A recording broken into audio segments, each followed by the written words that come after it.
So I'm going to go in and, oh, I thought it was a kazoo, David. Okay. I thought,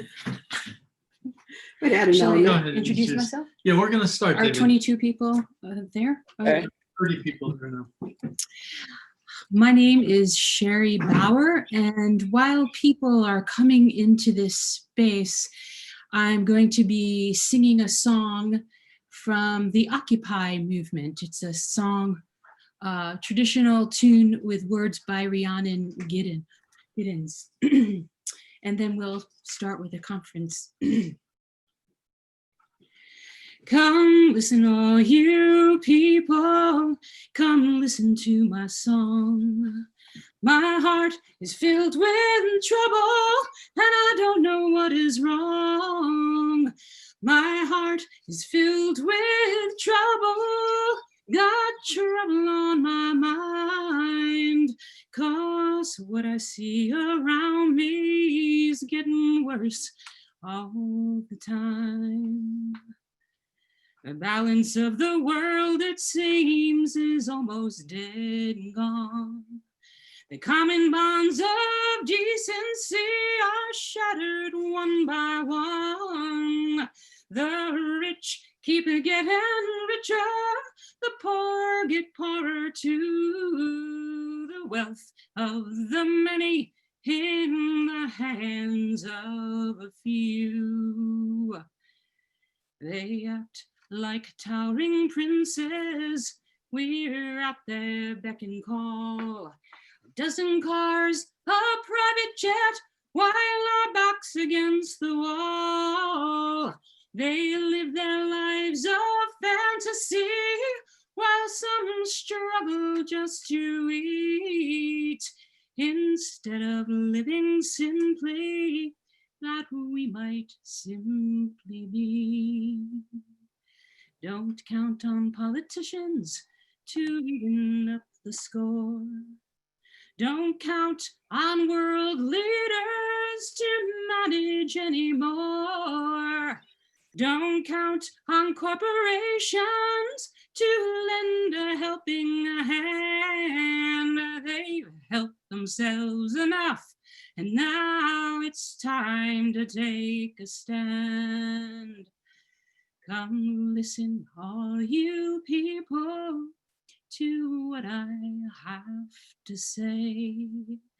I do not mean to trouble you or bother you today. I only mean to sing about a lost equality. If we want any difference, it's up to you and me.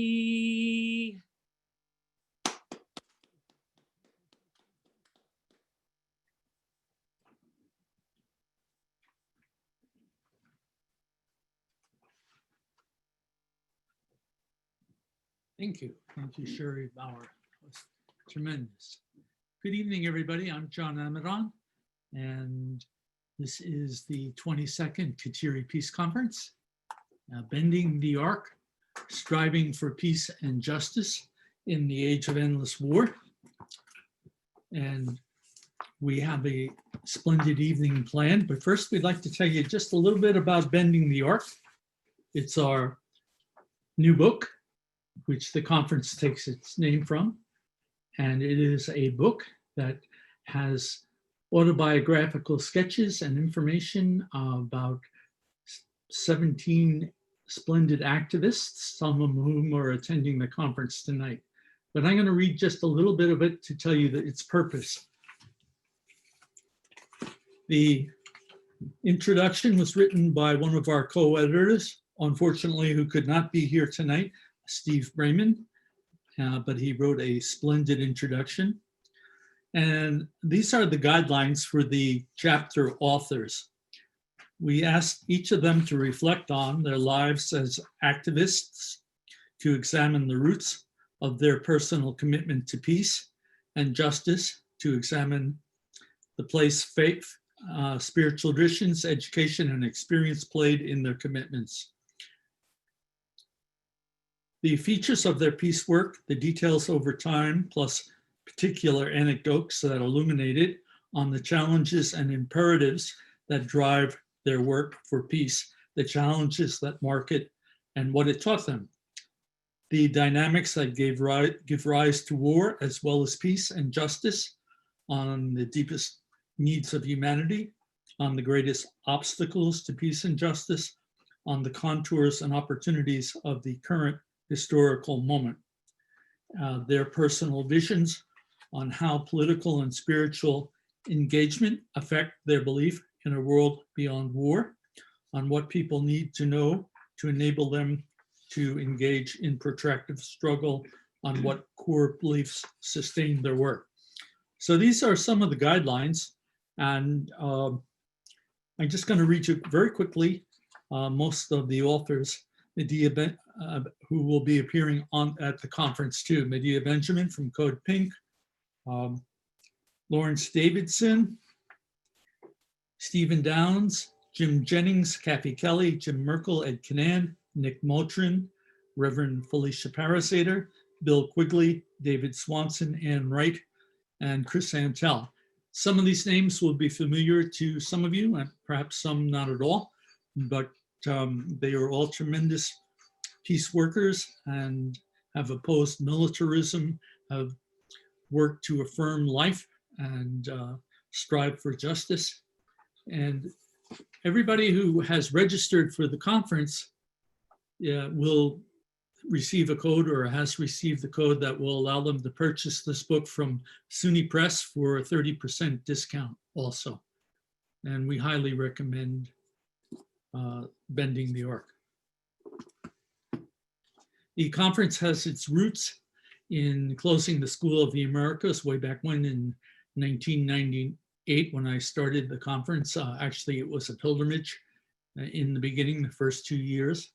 And we started at the Kateri Take-A-With-The Shrine, now Saint Kateri, a Catholic saint. The reason we went there, or I went there, was I would look for a place where the indigenous people and the oppressed people were connected with Catholicism, as in Latin America. And this was the only place I could find locally where there was both the indigenous, the Iroquois Confederacy. This is Mohawk territory here. And so I went there, and lo and behold, the Father Kevin Kenny, who was then in charge, actually had lived in Guatemala in the mid 80s and knew exactly what I was talking about, the violence, the civil war, bodies piling up on the street. And so he welcomed me, and we've been there ever since. And it's been a good place for us to be. I had hoped to attract more Catholics than I have, and unfortunately, much of Christianity is not very peaceful at all. So found that experience here, and it's been a very educational experience over the years, but it's been a very good place for us for a whole variety of different reasons.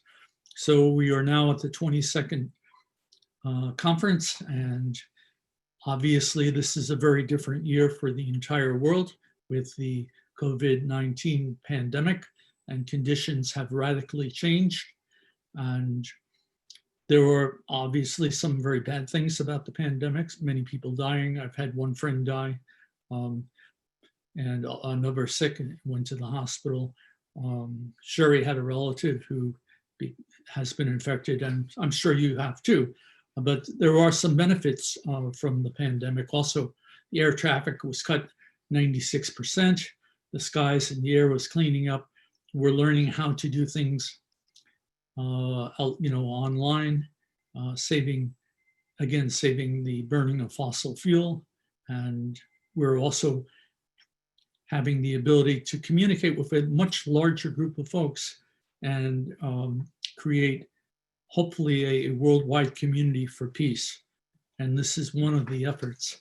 So I wanted to just welcome you all again back who were here earlier, and for those of you who weren't, and this is your first time in the conference, it's great to have you here Thank you so much for coming. And Maureen is going to take over now. Here, just, no, all right. Hello, everybody. Welcome to this celebration of the 22nd Annual Kateri Peace Conference and the publication of Bending the Arc.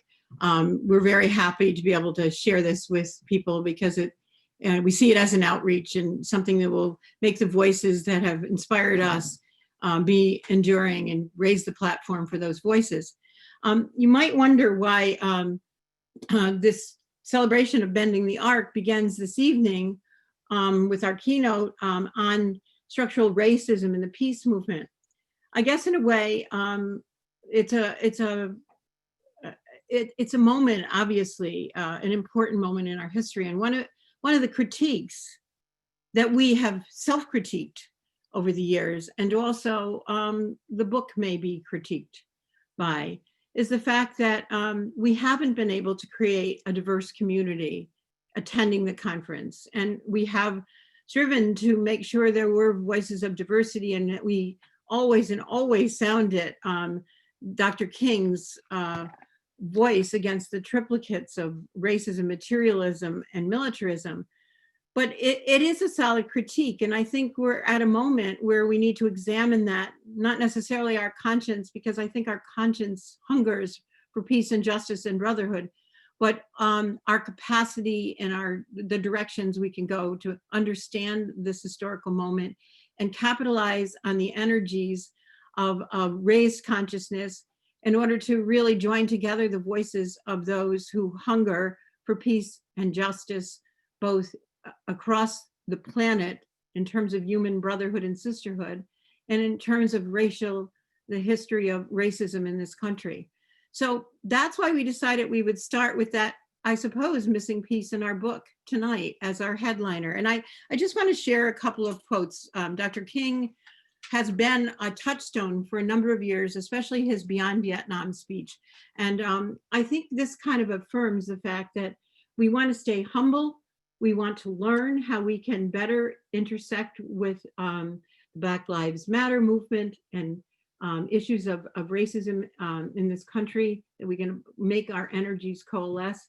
And so I think that this kind of underscores where our heart is, and also the fact that it's a common seeking for brotherhood and sisterhood across the planet that moves us all to try to change the dynamics of history that oppress and create such damaging forces in people's lives. So there's nothing to keep us from molding a recalcitrant status quo with bruised hands, and ours can be bruised by ignorance as well as anyone else's, until we have fashioned it into a brotherhood and sisterhood. Out of the wounds, Dr. King says, of a frail world, new systems of justice and equality are being born. They are being born with an interesting dynamic in the last few months in this country, and we really want to be sure that we can join our hands to that dynamic. And so he says, go out into a hostile world, declaring eternal hostility to poverty, racism, and militarism. So we would like to tonight do a little bit of conversation about how we can better take those connections and make them as dynamic and as intersected as possible. I would like at this point to formally introduce Sherry Bauer. If you had the pleasure of being here a few minutes ago as she walked us into this conference, Sherry, as you can clearly tell, is a singer of magnificent voice, a songwriter, and a pianist. She's particularly passionate about helping people, the community, find its voice in song, for both the healing quality of that and the community building that it provides. Sherry's voice is a nourishing voice, and she herself is a nourisher. By day, she's an herbalist and a beekeeper, but tonight, she will sing our souls into a place of community that I think will move us forward. Thank you, Sherry. Thank you. This is a blessing I wrote to open this event. Oh, highest wisdom, deepest knowing, grace our union here. Light the space that is between us, remove the void of fear, so each heart may see the other as one who has a call to find a meaning in the life given to us all. Bless our eyes, so in our looking, we may learn to see. Guide our hearing ears to listen lovingly.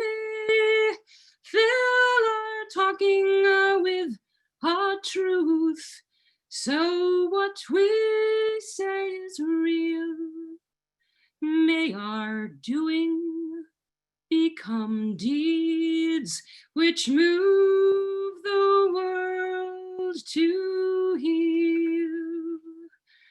Oh, highest wisdom, deepest knowing, grace our union here.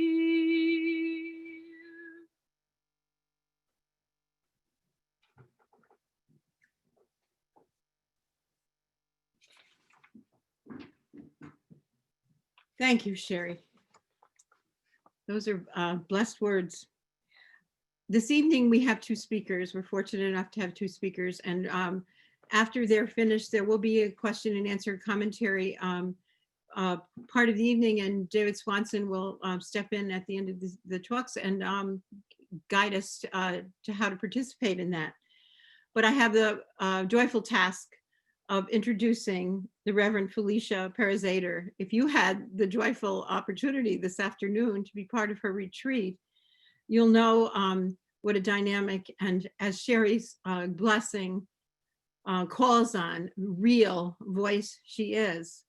Reverend Felicia is an ordained interfaith minister. She's a speaker, an author, and one of the authors in Bending the Arc, I should add, and an expert in the field of nonviolence. I think she would also say a student in the field of nonviolence. She holds degrees from the University of California, Berkeley in both religious studies and peace and conflict studies. And she's completed training programs in spiritual psychology, tree of life teachings, and clinical pastoral education. She's a founder of a ministry which she calls the Revolution of Love. Dr. King would be happy to hear it. A ministry which focuses on inner work and outer work in the world through the teachings of radical nonviolence, philosophy, spiritual psychology. With an arrest record to back her convictions about disrupting and dismantling the systems of violence, her life is a dedication to love, justice, and equity for all sentient life. It's a real privilege to introduce Reverend Felicia Parazaider, who will be the first speaker on this evening's general topic of systemic racism and the peace movement. Thank you, Felicia. Thank you so much. Thank you, Maureen. And thank you, John, for having me. It's been 5 years. I was at the conference 5 years ago in 2015, of course, in the live space. And so, as I said earlier at the retreat, it's wonderful to be back. And I give thanks that we have the ability to connect in this way. Yes. I would like to, before I go any further, also acknowledge the lands of the people, the lands that we sit on, that we're residing on. And so for me, that is the Tongva, that is the Chumash, and that is the Fernandino Tataviam people. So just acknowledging those lands and centering that right now. And I would also like to honor the ancestors and all the people that have gone before us, that are in the invisible plane, the people whose shoulders that we stand upon. And I give thanks for them. And I also want to give thanks for the children, the up and coming generations. I believe that the children really keep us sharp. They they have the opportunity, they give us the opportunity to have an edge and to not get too tired and overwhelmed and exhausted, because we get to remember the kids. And so I give thanks for the children as well. And then I also want to do a third thank, and that is to each of you. And so thank you for showing up for this conference. Thank you to John and Maureen once again for 22 years of steadfast work. And going back to each of you, all of you, I must say that some of you I was reading about, I was following, and I don't want to get too emotional here, but I may. As a Generation Xer, as someone born in '74, it was about the civil rights movement.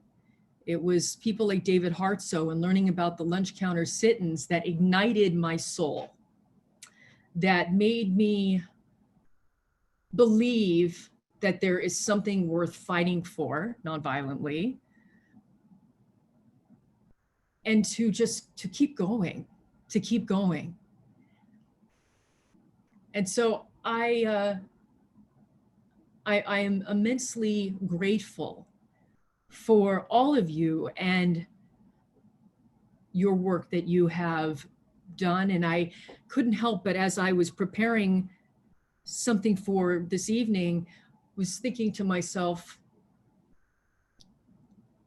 I wonder how hard it must be to feel, here we are 50 some years later, and to feel a sense of exhaustion or overwhelm, that even with all of the work and all of the efforts, that here we are, that there's climate change, that there's still militarism, that there is capitalism, that there is, yes, a movement that is global for racial equity and racial justice, and yet still here we are, May 25th, George Floyd being murdered in the street, his life being snuffed out.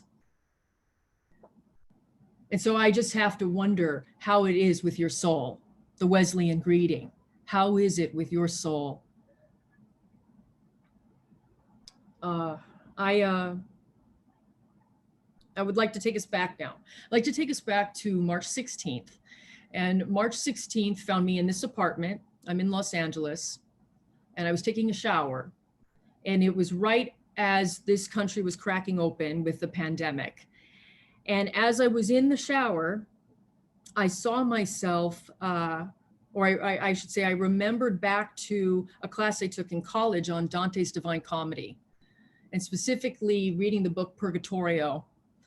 And in the book Purgatorio, Dante very clearly describes the first terrace.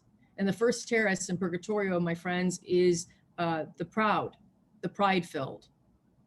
And those people in Purgatorio are forced to circambulate over and over and over again on this first terrace. But that's not all. They're forced into submission of humility, the opposite of pride, through backs bent, a rock on their back, flattening them into this humility. And so when I was in the shower, March 16th, right here in Los Angeles, and everything was going wild, I had this come into my mind, and that we were being flattened, that there was in fact a place of humility that we were being forced into. Now, there's something very exciting about humility. And I'm not saying exciting about the pandemic. I'm not saying that. I would not commit a spiritual bypass like that. That's not how I believe. But humility offers us a place of new vision. If you feel this with me now, or follow me, from this place of being flattened, we no longer see the same way. We're seeing a different vision. We're seeing from a different angle. And those of you that were on the retreat know I kept on saying, new vision. We need a new vision. We need to ask different questions. We need to think different ways. We need to have a beginner's mind. And so all of this ignited me into a place of new vision. And I saw that there was a return to the natural rhythms of the earth if we chose to stay in this place of deep humility and to slow down and to really take on board what we've been doing and the urgency that is actually part of white supremacy culture. This urgency and this need to do more and more and progress, and everything is has to be definitive instead of allowing for the expanse of vision and allowing for so many things, so many things. And so again, I saw this in my mind's eye and I wondered where we might go. And as the months have rolled on, I think we can all probably say that we did slow down for a time. I'm not sure so much now. I see that the world is, or this country, we're, at least in LA, is very quick again. It's going very fast here again. But for a time, people slowed down and they listened. And kids out here, my friends, they were on the sidewalks chalking. I hadn't seen hopscotch chalking since the 70s. I hadn't seen that. So there was, like I said, this, through this place of humility and this flattening was not only a new vision, but then also a different rhythm. You know, I just thought about this. I have to add this. You know, I got to know John Amadon on these Nevada Desert Experience Sacred Peace Walks. And there's something when you walk with the earth, when you walk all that week, that, what is it, 60 something miles, you go into a different rhythm. And even when Chief Johnny Bob isn't drumming, you hear his drum, because you're going back to the way that it's supposed to be, the way that Indigenous people know it's supposed to be. Humility.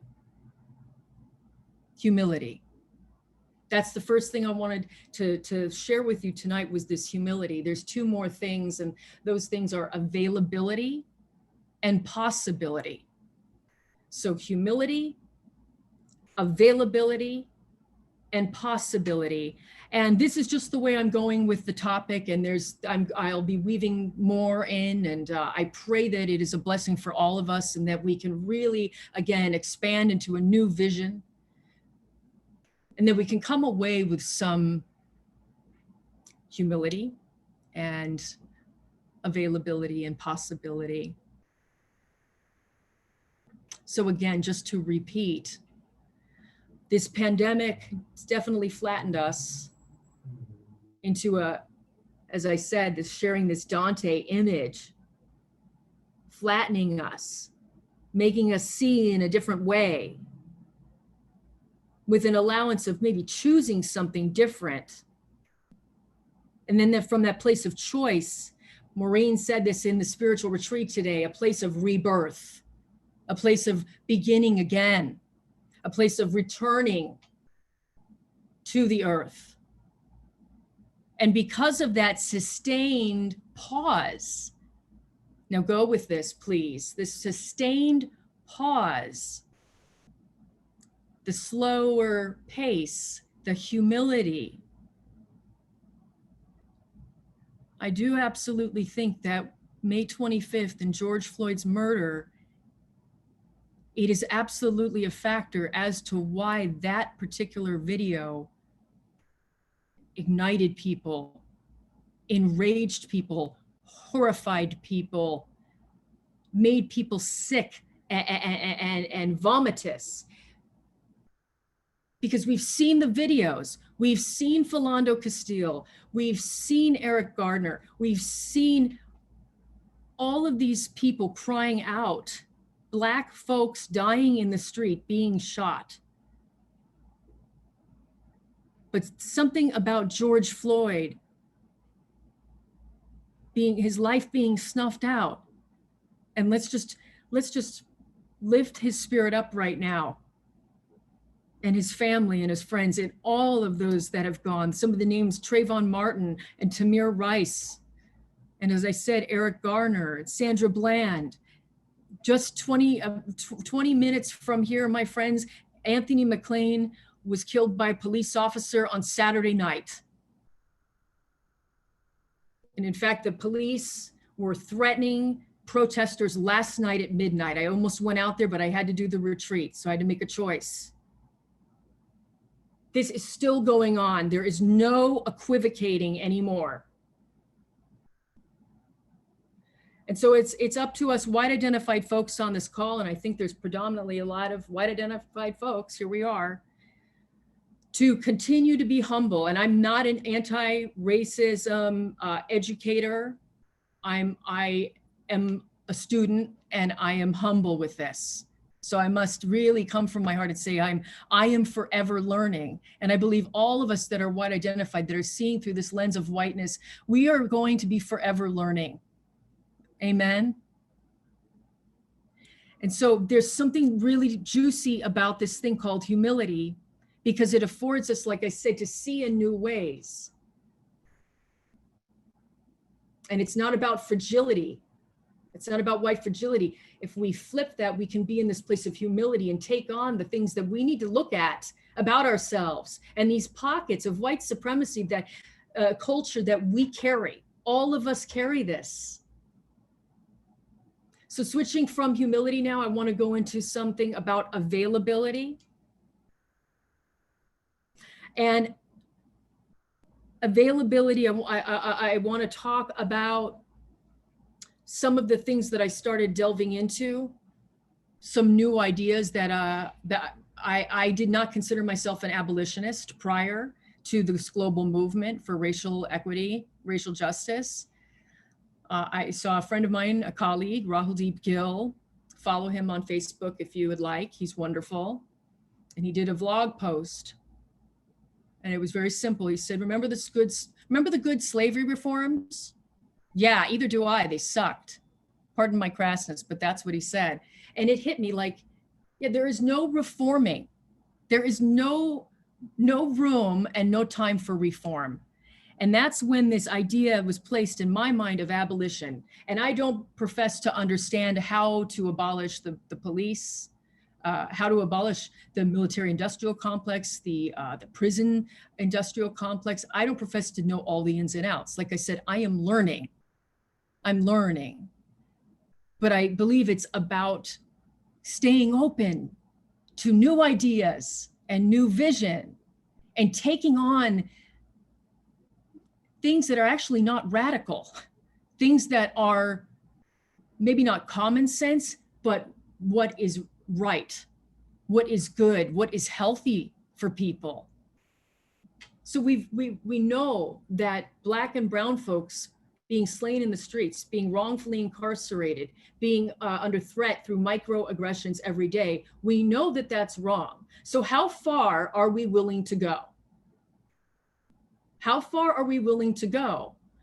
And again, as I'm saying this, I am not meaning to come off holier than thou or anything like that. I'm saying this from a real place of earnestness. How far are we willing to go to take on some new visions, whether it's abolition? And go to Aid to Abolition if you haven't already, aidtoabolition.org, and learn more about it.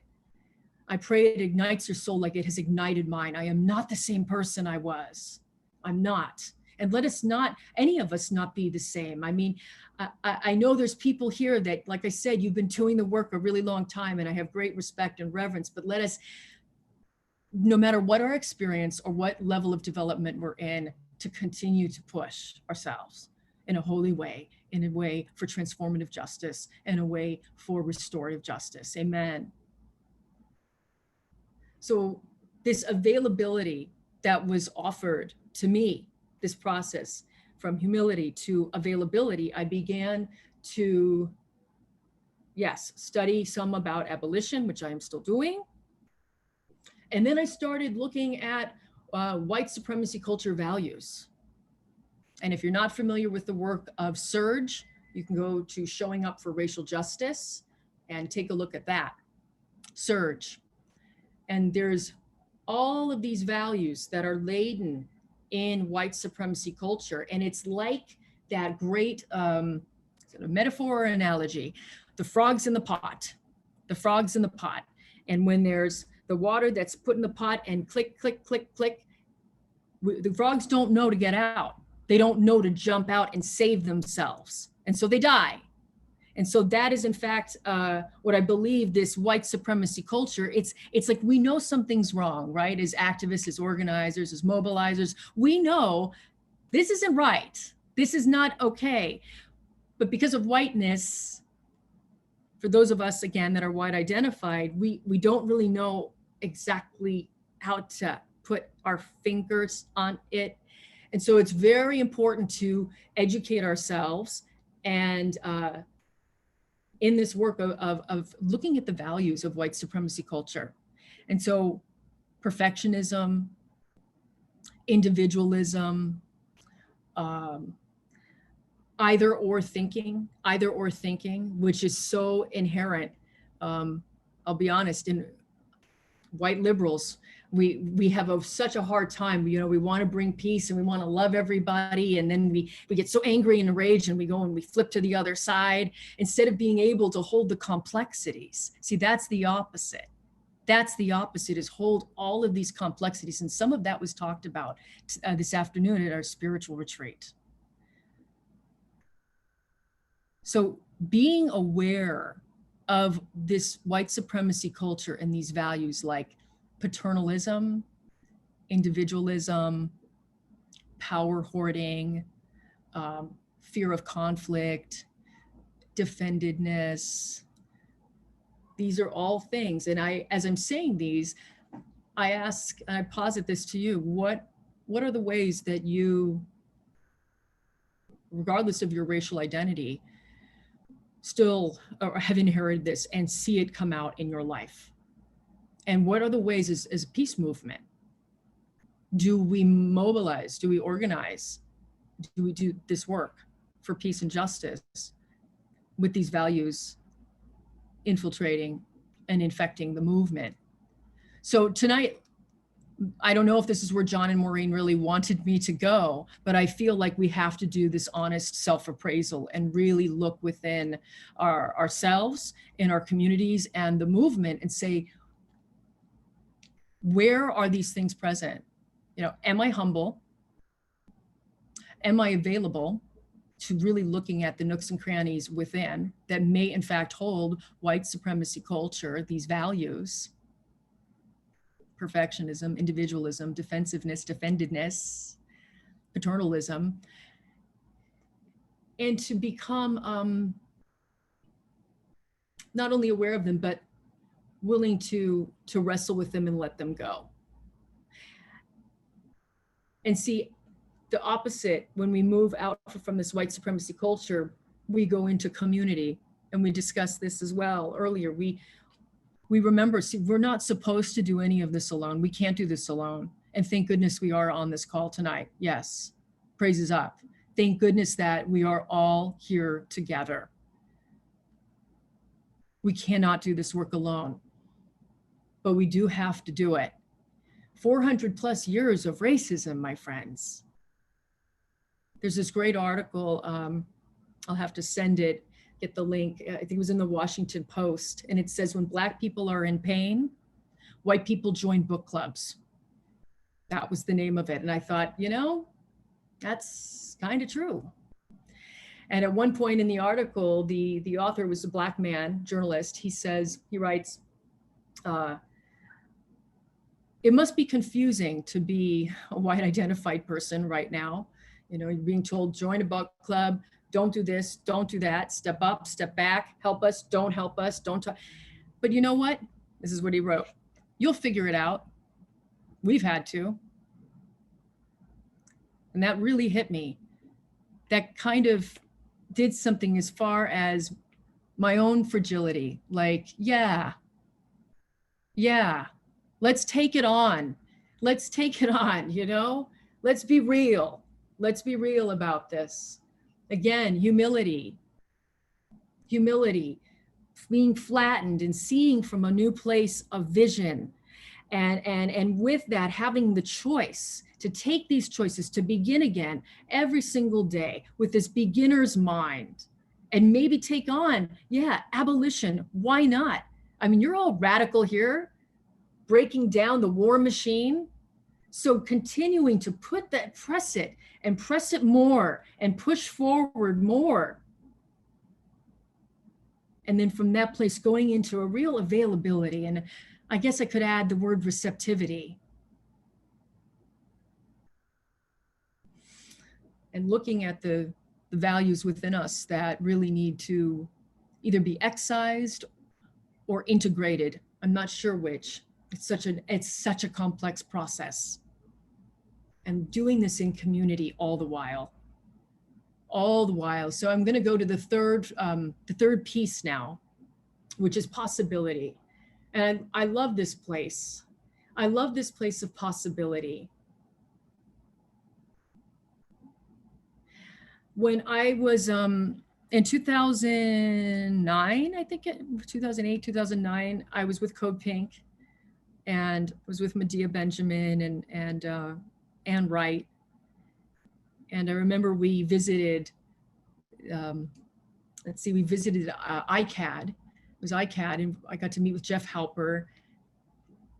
And there was this little book, Counter Rhetoric for the Israeli-Palestinian conflict.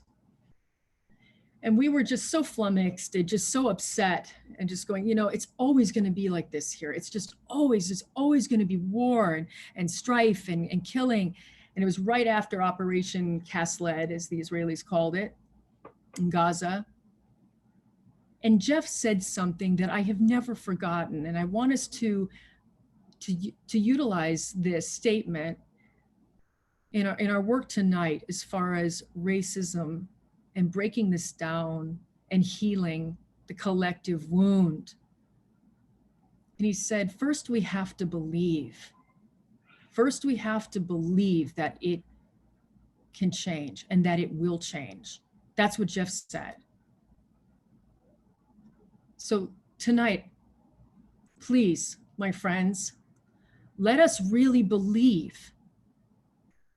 I know there's a lot of hopelessness at times in our hearts, in our souls, in our minds, in our beings, in our bodies, because of the traumas. And all of us have had trauma. All of us have. But I want to come back to that place of believing again in a way that is, this is going to happen. That this movement for racial equity and racial justice, it wasn't a moment, that it is a movement, and that is a movement that has shot us through a portal. And from that, I think we must keep the pressure on. We must continue to educate ourselves. We must continue to stay humble, to stay available. Because I really believe if we do what John Lewis talked about, we're in this for the long haul, that long distance run, that the possibilities are endless, that so many different forms of violence will be toppled, will be dismantled. Amen. That, I believe, centering Black lives right now and dealing with the scourge that is racism, that is white supremacy culture, that is systemic, structural, institutionalized, all of these things, centering it right now and yes, centering it right now and dealing with it head on has offered us a gateway and a portal. So let us stay humble. Let us stay available, and let us stay open forever to the possibilities that are before us in this moment. And if you get tired, rest. Rest is a form of resistance. If you need to pause, pause, because there will be others that will be working for you and with you. And let us never forget that we are together in this. We are not alone. And the ancestors are smiling upon us. The children are counting on us. I send you blessings and I give thanks. Thank you for listening. Thank you.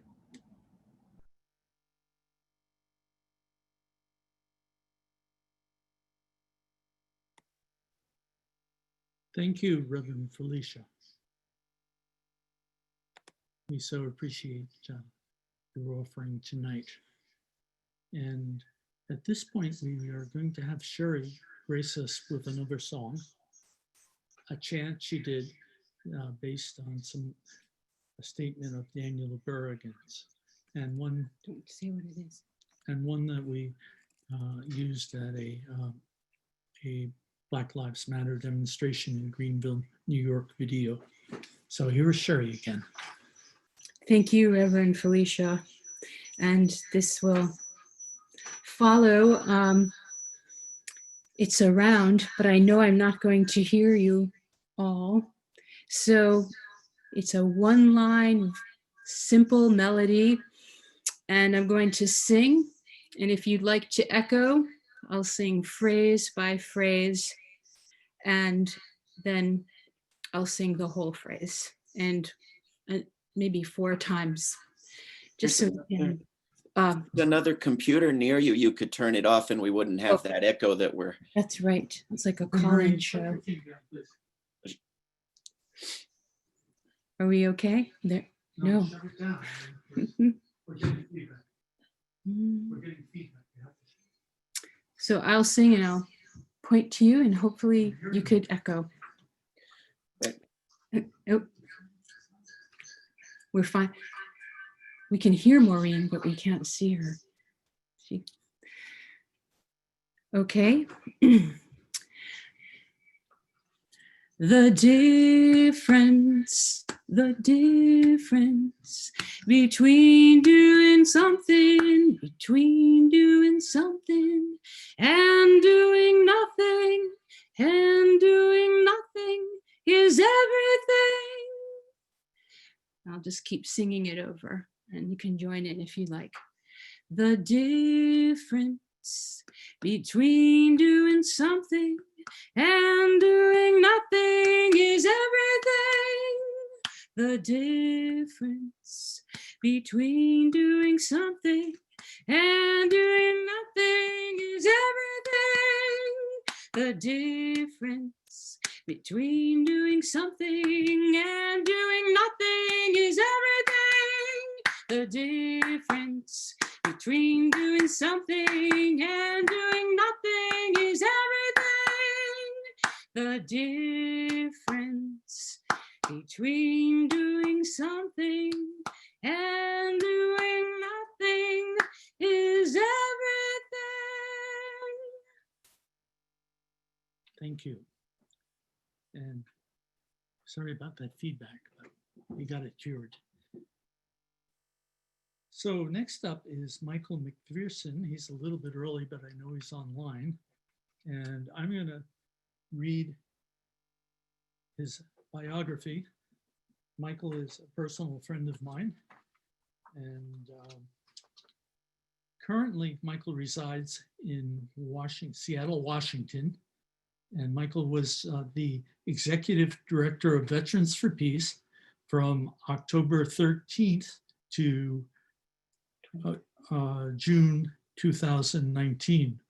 October 2013 to June 2019. He is a founding co-chair of the Don't Shoot Coalition in St. Louis, Missouri. Don't Shoot was organized in the aftermath of Michael Brown Jr.'s murder. August 2010 to September 2013, Michael worked as the national coordinator with United for Peace and Justice. He is a former board member of Veterans for Peace, as well as executive director from 2005 to 2010. He worked closely with the Newark-based People's Organization for Progress and St. Louis-centered Organization for Black Struggle.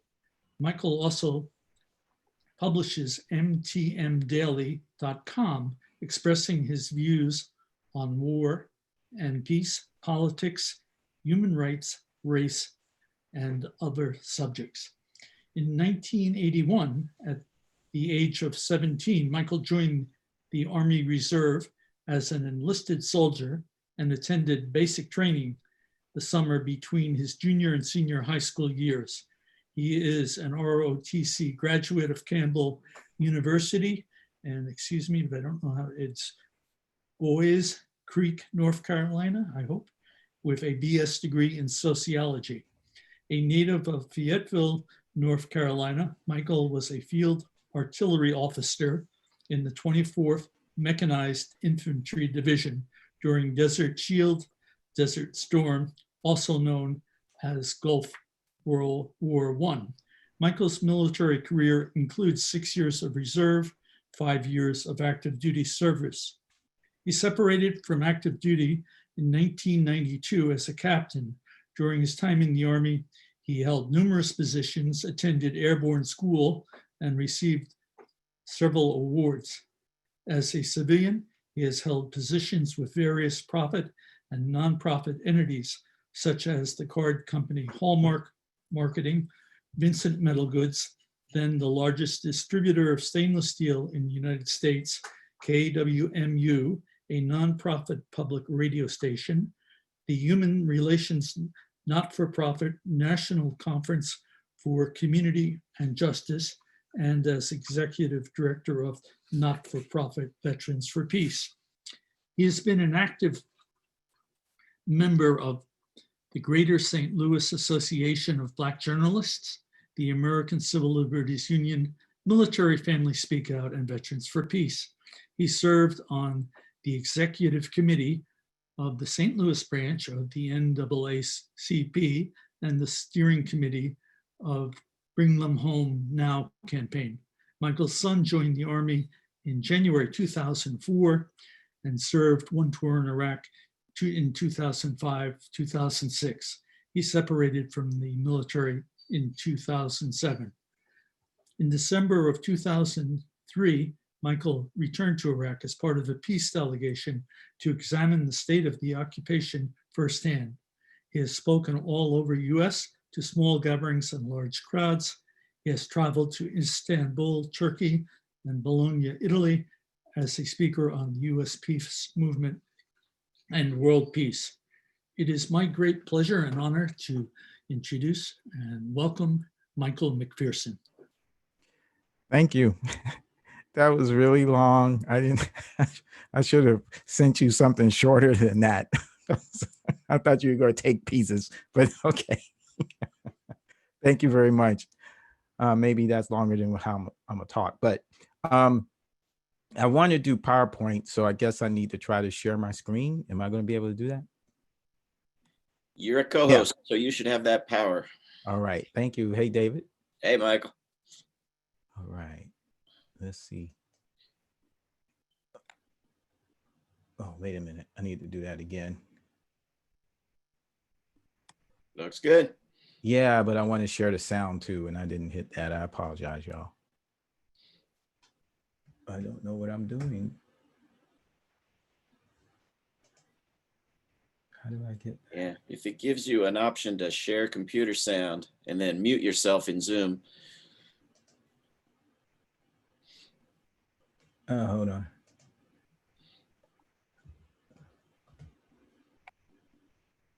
Oh, here it is.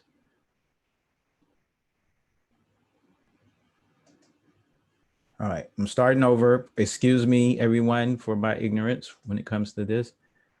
Okay, here we go. There we go. Okay, you can still hear me too, right? You can't still hear me? Yep, okay. Sorry. All right. Muted. Yep, hear you. All right. All right. Okay.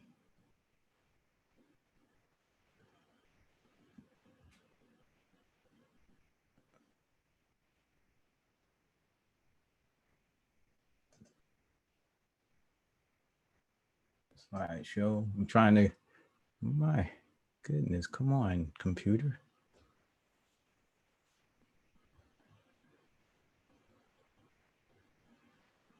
Right now, I have that little circle that goes around So maybe I'm not going to be able to do this. So I'll just start talking, and then if I can, I will share what I wanted to share. Because right now it's a PowerPoint. I have some slides that I wanted to share with you. So first, thank you for having me. And you already heard my long bio. And I'm going to talk about race, and it's really white supremacy in U.S. wars. But first, I want to talk a little bit briefly about war itself. So, like, asking ourselves some questions like, what are the fundamental reasons humans participate in war? Veterans for Peace calls for the abolition of war. And as peacemakers and justice seekers, to abolish war, we must think deeply about what drives humans to war. We should ask ourselves, is it a choice or is it inevitable? Is peace possible? And I've asked many, when I've talked, sometimes I ask peace activists, do they even believe peace is possible? And a number of them, I say, raise your hand. Do you think peace is possible? And amazingly, everybody doesn't raise their hand.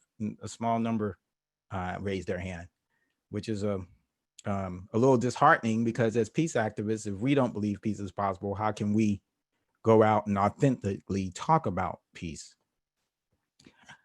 Now, in this talk, I'm not going to claim that racism is the cause of wars, just as I do not believe capitalism is the cause of wars. But racism and capitalism play a major role in U.S. wars, and racism plays a specific role in enabling U.S. wars. And I'll explain the difference between enabling and causing in just a moment. And a big part of my presentation actually is this Zoom thing. I mean, this PowerPoint presentation. So It says you've shared computer sound. I don't know. yeah, but what the problem, my PowerPoint, I can't, because my Mac that I'm on is just spinning. And that might not be a Zoom problem, but no, it's a problem with PowerPoint. Yeah. Michael, why don't you try restarting it? Shut it down and then restart. Yeah, I'm gonna do that. I'm gonna try it right now. Come on. All right, here we go. Try it back up.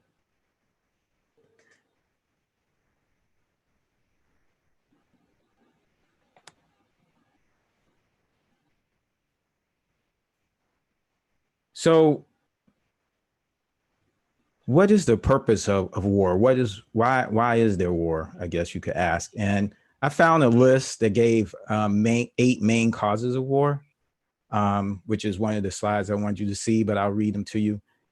Economic gain, territorial gain, religion, nationalism, revenge, civil war, revolutionary war, defensive war. Of course, there could be other reasons, so I'm not trying to claim that those are the only reasons.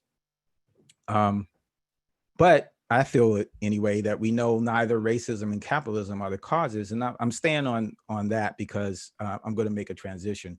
But you have to think about this, because war existed before the concept of race as we think about race today, because race is a social construct, and people did not think of themselves in the same way thousands of years ago in ancient times as we do today. So the concept of race, and certainly the emergence of capitalism, there was war long before that. According to this website called Ancient History Encyclopedia, the simple bow, for example, was in use in Mesopotamia as early as 10,000 BCE, and cemeteries from northern Mesopotamia to Egypt attest to early warfare on a fairly significant scale. And the first war recorded in history took place in Mesopotamia in 2700 BC between Sumer and Elam. So war is ancient. And capitalism and race, as we think of it today, like I said, just simply didn't exist. So to understand the role of racism and war, or white supremacy in war, we must acknowledge a fundamental ingredient of war. Race, in my estimation, is more an enabler of US wars than the cause. No matter the reason for war, one ingredient must be present or war is not possible. And I'll get to that in just a moment. I want to talk a little bit more about war. And I'm going to try to open this PowerPoint again. Oh, this is terrible.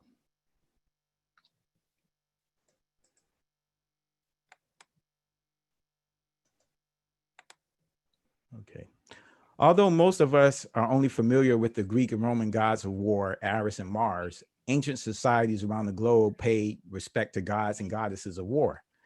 I believe this fact speaks to a universal human tendency, as these entities were developed by each society in isolation from each other. And it also speaks to the power of war in the human experience. Again, if we are to abolish war, we must look past the obvious and dig deep into the human mind and relations. Ancient societies understood that war can become a force unto itself that directs human actions. That's what supreme beings do. Supreme beings, that's what gods do, right? They direct us. Of course, we today understand that we can control our actions, but we need to better understand some fundamental dynamics of what about war.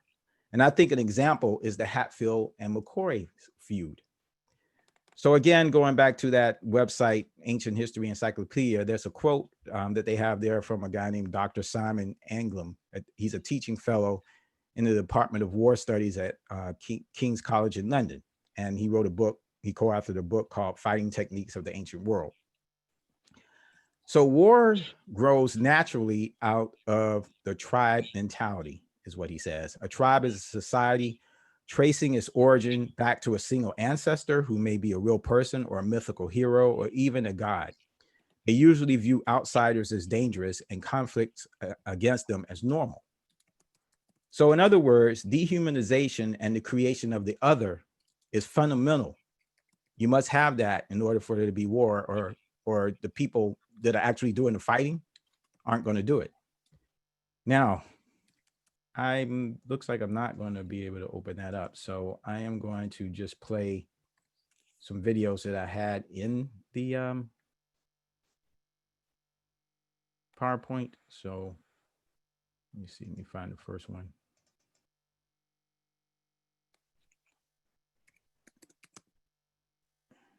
I guess you all can see that, right? Yeah. Okay. During both tours of Iraq, there was an obvious and intentional dehumanization of the Iraqis, especially during the first deployment. I don't know how many times I heard Iraqis referred to anything other than Hajis. And this term was used by the entire chain of command and was used with our training. And I think the use of the terminology proved effective in dehumanizing them, because we were just so disrespectful. If just patrolling down the streets, if anyone got too close to our formation, we would use that as an excuse to mess them up. The logic behind this was possibly, he could be carrying a bomb, which has happened in the past, but anyone who turned the corner and ended up within our reach suffered consequences. I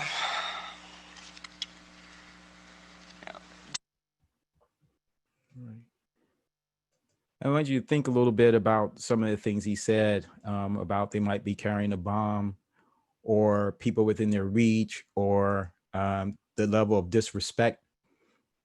These are the same things that people here in the U.S., people of color in the U.S. face when it comes to the police. However, I'll tell you that just as a Black male, just walking around interacting with white people, there's a level of disrespect that I notice.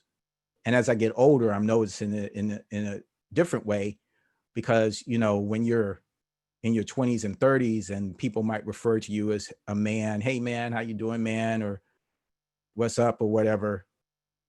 It's different than when you're in your 50s and you're still getting the same kind of reaction from some white kid who's like 25. Like somehow I don't deserve the kind of respect that they would give an older white man, my age. So there's all kinds of levels of disrespect, just overlooking you, coming up to a group of people. I'm the only person of color, and just overlooking me when they're talking to the people. So there's all kinds of ways that, you know, you can experience disrespect. Yeah. Same And story. but the context, you know, it's easy to look back and like, oh, Jeff, you're an idiot.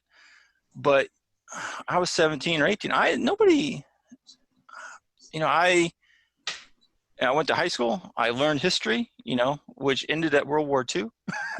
Right. You know, and Right. I had no reason or to question any kind of foreign policy or look at you know, the U.S. special role in the world in any kind of critical way at all. It just never occurred to me, I guess. Right. So Well, that changed, didn't it? So so I guess that goes to the question, tell us about your Gulf War resistance, because it apparently at some point you did start to question and put some things together. Sure. You know, I joined 86. I signed up for 4 years. I did 4 years. And in those 4 years, as I stationed in Okinawa and the Philippines, South Korea, the DMZ, I just became disillusioned with what I saw. I really saw us as protectors of democracy, and in fact, I saw us as being abusive towards our quote-unquote hosts. I felt uneasy, you know, when people use very derogatory terms to the Japanese people and the Filipino people and the Koreans, and it didn't sit well with me, I guess. And then I realized I didn't really want to kill people either. You know, at the rifle range, you know, sure, I could shoot things, but there was always this thing, obviously, in the Marine Corps, right? You're singing about, you know, murdering and killing and.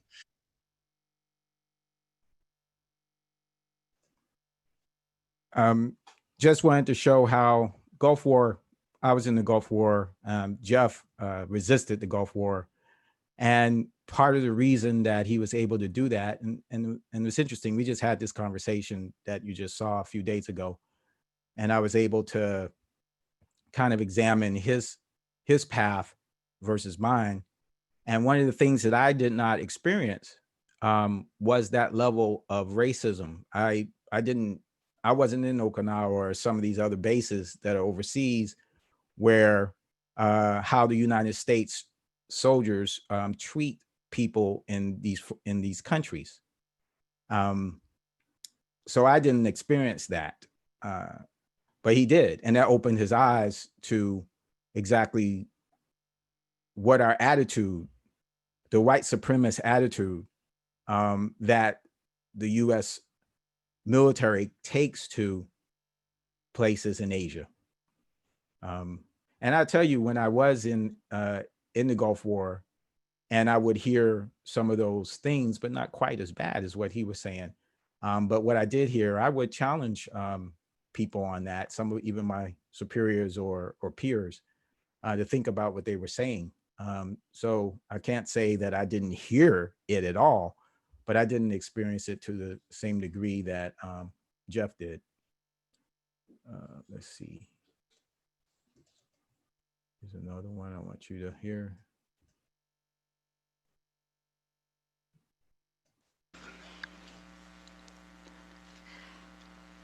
And I deployed to the Middle East in March of '03, first to Jordan and then to Iraq in April of that same year.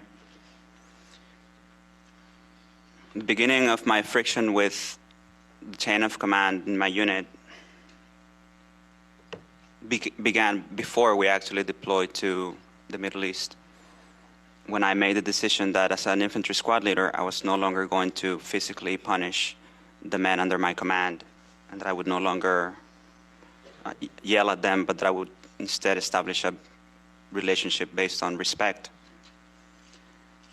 And that didn't sit too well with my platoon leader or my platoon sergeant at the time, because they felt like an infantry leader has to inject high levels of testosterone into his leadership style, and that in order to get your men to follow you and to respect you, you have to lower them to the level of your boots and humiliate them.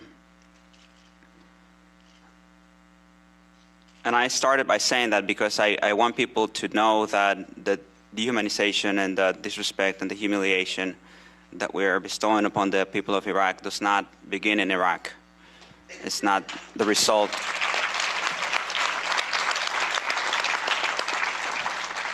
It's not the result of people waking up one morning as monsters, but it's part of the culture. It's part of the military culture. They train us that way, and given the environment that we find ourselves in, all kinds of things that under normal circumstances would seem impermissible and objectionable become basically the norm.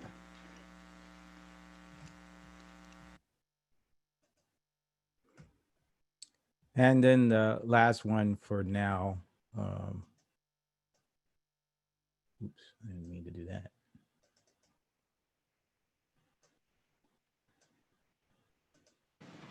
We are told we are fighting terrorists. The real terrorist was me, and the real terrorism is this occupation. Racism within the military has long been an important tool to justify the destruction and occupation of another country. It has long been used to justify the killing, subjugation, and torture of another people. Racism is a vital weapon employed by this government. It is a more important weapon than a rifle, a tank, a bomber, or a battleship. It is more destructive than an artillery shell, or a bunker buster, or a Tomahawk missile. While all those weapons are created and owned by this government, they are harmless without people willing to use them. Those who send us to war do not have to pull a trigger or lob a mortar round. They do not have to fight the war, they merely have to sell the war. They need a public who is willing to send their soldiers into harm's way. And they need soldiers who are willing to kill and be killed without question. They can spend millions on a single bomb, but that bomb only becomes a weapon when the ranks in the military are willing to follow orders to use it. They can send every last soldier anywhere on earth, but there will only be a war if soldiers are willing to fight. And the ruling class, the billionaires who profit from human suffering, who care only about expanding their wealth, controlling the world economy, understand that their power lies only in their ability to convince us that war, oppression, and exploitation is in our interest. They understand that their wealth is dependent on their ability to convince the working class to die to control the market of another country. And convincing us to kill and die is based on their ability to make us think that we are somehow superior. Soldiers, sailors, Marines, airmen have nothing to gain from this occupation. The vast majority of people living in the US have nothing to gain from this occupation. In fact, not only do we have nothing to gain, but we suffer more because of it. We lose limbs, endure trauma, and give our lives. Our families have to watch flag-draped coffins lowered into the earth. Millions in this country without health care, jobs, or access to education must watch this government squander over $450 million a day on this occupation.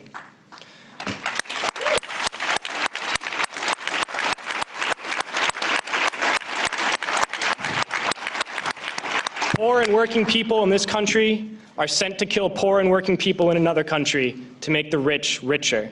And without racism, soldiers would realize that they have more in common with the Iraqi people than they do with the billionaires who send us to war.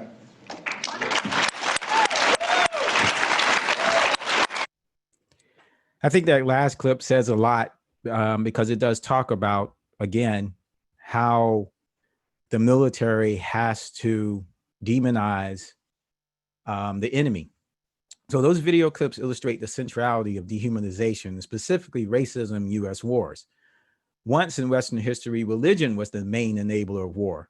It was how the leaders who probably had political reasons, of course, for what motivated them, for why they wanted to go to war, but they used religion to motivate the fighters to fight. Catholics against Protestants, the crusade to take back Christian sites from Muslim hands. But with the rise of science and diminished influence of religion, another enabler was erected to rationalize many things. Now in the Highlander Institute, they have a webinar course that I participated in called Be a Middle Class Trader, which talks about the advent of class in about 10,000 years ago. And they believe, and I agree with them, that patriarchy was the first class system. And now we have race and racial capitalism, that you really can't decouple racism from capitalism, that rationalizes who is and who is not deserving of self-determination and resources. So Black people are animals. They do not have the right to control their own bodies. So we had slavery. And then we have the continuation of that with the killings of Black people and many other things. Indigenous people around the world were and are seen as savages by Europeans. So they did not have the right to control the land they lived on, colonized around the world. They didn't know how to develop it. That's what's said and still to some degree about the Palestinians, because it was an empty land, and that the Israelis took it and developed it. So this belief that indigenous people don't know how to develop their resources turned in the US to manifest destiny. It was our destiny to control this whole continent. So race and white supremacy are the primary means to dehumanize the enemy to enable war today. Now, it is not the only means, and it works in concert with other dehumanization tools. Of course, like white Christian capitalism and democracy are the animating tools of war today. But foremost is white supremacy, which includes a Eurocentric view of the world. The US was founded, as you know, with racism deeply planted in our national character. It is embedded in our founding documents, the Constitution, with the counting of enslaved people as 3/5 of a person. Two major foreign policy decisions that began before the Republic was founded were to take indigenous land and import enslaved Africans to the US to work the stolen land. In both cases, dehumanization using the tribal mentality of race was the enabler. To motivate soldiers to kill another human, we must make the enemy less than human and beyond redemption. The enemy must not deserve to live. They must be outside of our tribe. The dehumanization begins here at home with how Black and brown people are seen and treated in our society.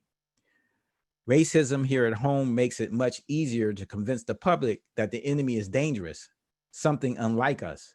They are the other. So, I mean, if you're looking at me as being the other, and I speak English pretty well, you know, it's not perfect, but I speak English pretty well. I'm a Christian. I go to the same stores. I watch the same TV shows. We can have the basic conversation. But yet somehow I'm still otherized. Then how much easier is it to otherize someone who looks like me, that doesn't speak English, that doesn't really have all the same cultural touchstones that I do with most white Americans? Of course, it's easier if you're already doing it here. And this is not really a matter of opinion. All you need to do is look at a list of U.S. armed conflicts involving the U.S., and you will find that an enabler in the vast majority of them are racial. Or what I should say is that white supremacy has been the greatest motivating force in U.S. armed conflicts since before and after our founding. Again, it has not been the lone motivator. For example, demonizing communists to rationalize conflict with European powers and white people, between white people. So once again, I can't say that race is the only one. But nothing comes close to the use of white supremacy as the righteous reason using race to dehumanize. The fear of Muslims, in fact, is coupled with the fear of dark skin. So a question is, what do we do about it? Because it's one thing to know something, right? It's another thing to actually do something about it. So as primarily white organizers on this here today, you should listen to people of color and follow the lead of organizations to confront systematic racism and white supremacy in your cities and towns. So I'm not going to go into specifics because you have to get up, you have to reach out, you have to be in relationship. I'm not the person who can tell you what to do. You need to figure that out. And I really like what Felicia said earlier about the gentleman who said, you know, white people might be confused because you get conflicting signals about what to do. But you can figure it out because we had to, and that's true. And you need to put on some thick skin and just deal with whatever comes, because in order for us to figure this out, you're going to have to deal with what comes. You know, just like in order for me to figure out how to navigate white supremacy, I had to deal with whatever came. So if we're going to deal with these issues together, you're going to have to learn how to deal with them too. But I believe the most important step you should take is to confront your own white supremacist tendencies. And men of all colors, not just white men, but men of all colors, which includes myself, must confront our patriarchal ways. I, for one, believe war is most driven actually by patriarchy. That's my belief. So I want to play for you some clips real quick, and then I'll talk about them that I put together for another talk to VFP. I took out one of the clips. And I think this will give you an understanding of what I'm talking about with white people having even progressive, radical, as Dr. King called good white people, have white supremacist tendencies.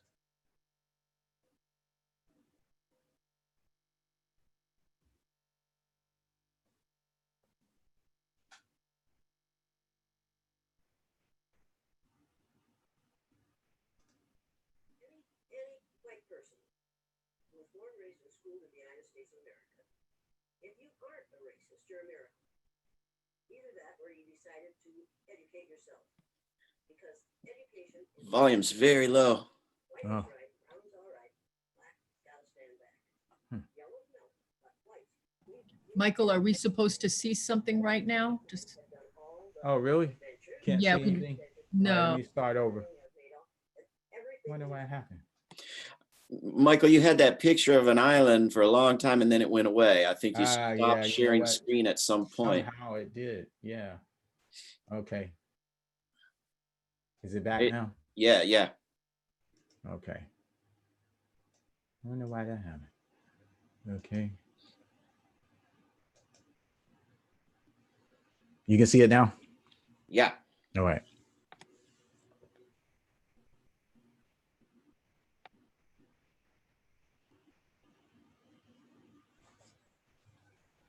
Any white person who was born, raised, and schooled in the United States of America, if you aren't a racist, you're a miracle. Either that or you decided to educate yourself. Because education in this country is about white is right, brown's all right, black's gotta stand back. Yellow's mellow, but whites, we educate in a way that says that white males have done all the adventures, have made all the adventures, have done all the discovering, have made everything that is good and has been accomplished according to social studies, which is actually anti-social studies, by white males. It's a lie. But we do that in order to maintain the myth of white superiority. The myth of race has to be maintained at all costs in this country. Because if white people have to give up the color of their skin as being something that makes them perfect, what do they have left? Argues that's sadly not true. In her 2018 book, White Fragility, D'Angelo digs into unconscious biases and why white people are so defensive when it comes to talking about race. So what's white fragility? That's the title of your book, is White Fragility. And the subtitle is why it's so hard for white people to talk about racism. Why white fragility, and how do we recognize it? You know, the fragility part is meant to capture how little it takes to set white people off, to set us off into defensiveness. So for many white people, the mere suggestion that white has meaning will cause us to erupt in defensiveness. For many of your listeners, the fact that I'm generalizing right now about white people will set off the defensiveness. Individualism is a really precious ideology for white people, and we do not like to be generalized about. My response to that is, I'm a sociologist. I'm quite comfortable generalizing about groups of people. Social life is observable and describable in patterned ways. And yes, I'm an individual. I'm also a member of a social group. I have to be willing to grapple with the collective messages we're all receiving because we live in a shared culture. So one of the things that I think some people might experience as deeply provocative is when you say that white progressives cause the most daily damage to people of color. How so? Well, white progressives are my specialty because I am a huge white progressive. And what I mean by that is not so much Democrat, Republican. Any white person who sees themselves as not racist, less racist, who's thinking right now of all the other white people that they wish were listening to this program right now because they really need it, that is a white progressive. And I think we do the most daily harm because we're more likely to be in the lives of people of color. And yet our identities are very much rooted in this idea of ourselves being free of racism.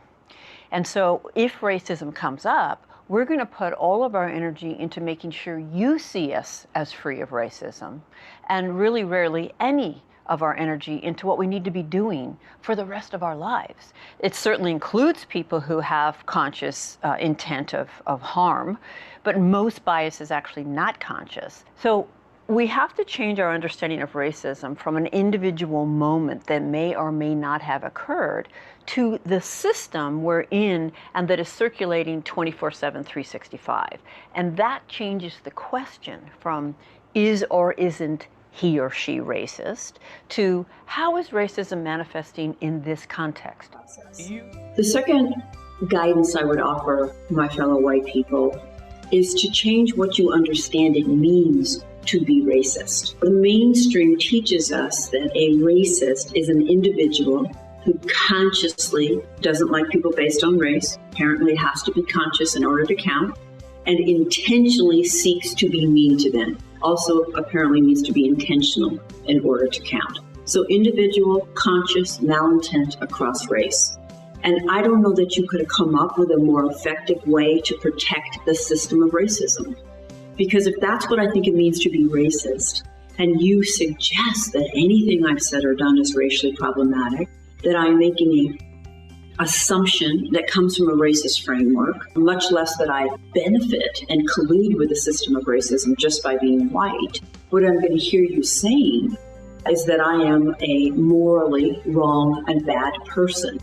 And now I'm going to have to defend my moral character.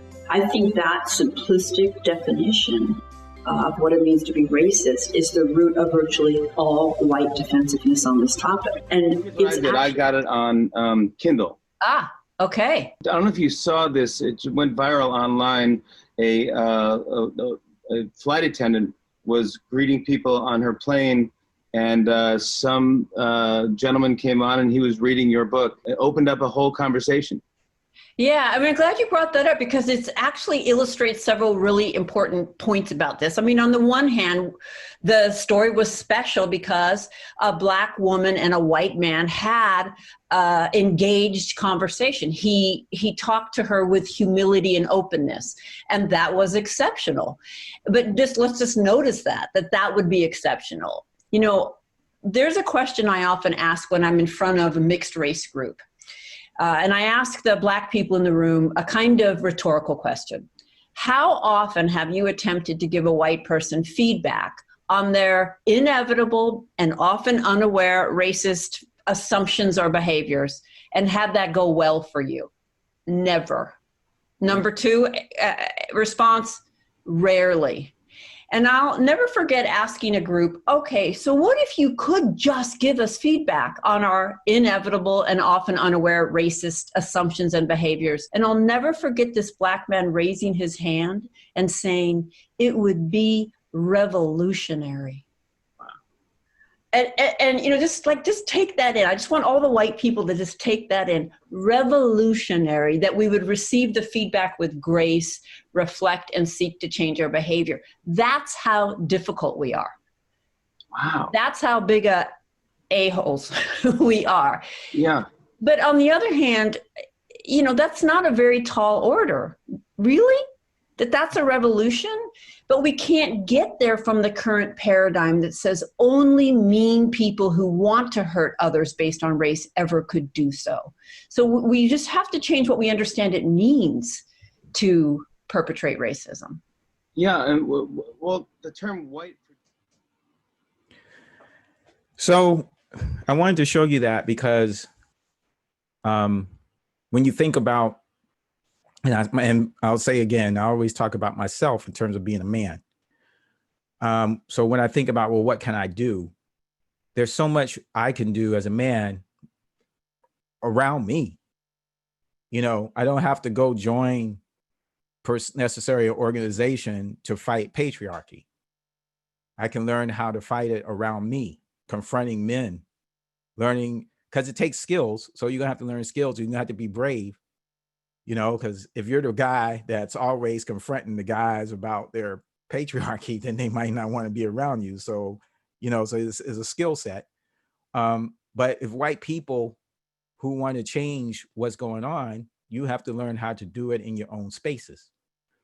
So I know when I got involved in the peace movement, and I want you to understand, I got involved in the peace movement not through an anti-war lens. I got involved in the peace movement because I was looking at what was happening to my people as Black people after I got out of the military, and I was looking at it beforehand. And I realized that a lot of people were going through the same kinds or similar kinds of injustices. Maybe not the same, but similar. And of course, Black people have our own particular type of thing with racism, but as many people many times say, we're all fighting the same, I would say the same monster with many heads. And I saw peace as being like a overarching way to confront the monster. And then September 11 happened, and I found VFP, and I ended up getting into what I'm going to call the anti-war movement, because I'm not really sure it is a peace movement, but it's definitely an anti-war movement.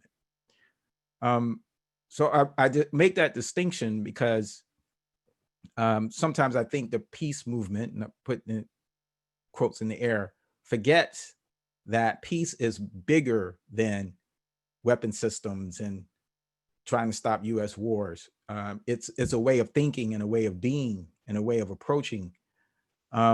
So one of the things when I was doing some stuff with UFPJ, and I would hear all the time, where are the people of color? Where are the Black people? And one of the questions I asked, well, how many Black people are you relating to? How many Black people do you have relationships with? Because maybe you would be bringing some. They would be riding, when you ask where they are, maybe they'd be riding with you to this instead of you thinking they're going to show up. So being in a relationship is an important thing. One of the reasons I think Black people are not as involved in the peace movement is because there was another video I had, but I decided not to show, of the original Winter Soldier in, I don't know if it's 1973, maybe, of a Black Vietnam soldier talking to some white, well, he was a veteran, talking to some white veterans. And he told them, and here we are almost 50 years later, he told them that you don't have any Black people because they don't see themselves, they don't see how this is going to make a change in their lives. So we're still having the same discussion. He said, you have some of us, and we're here to tell you this.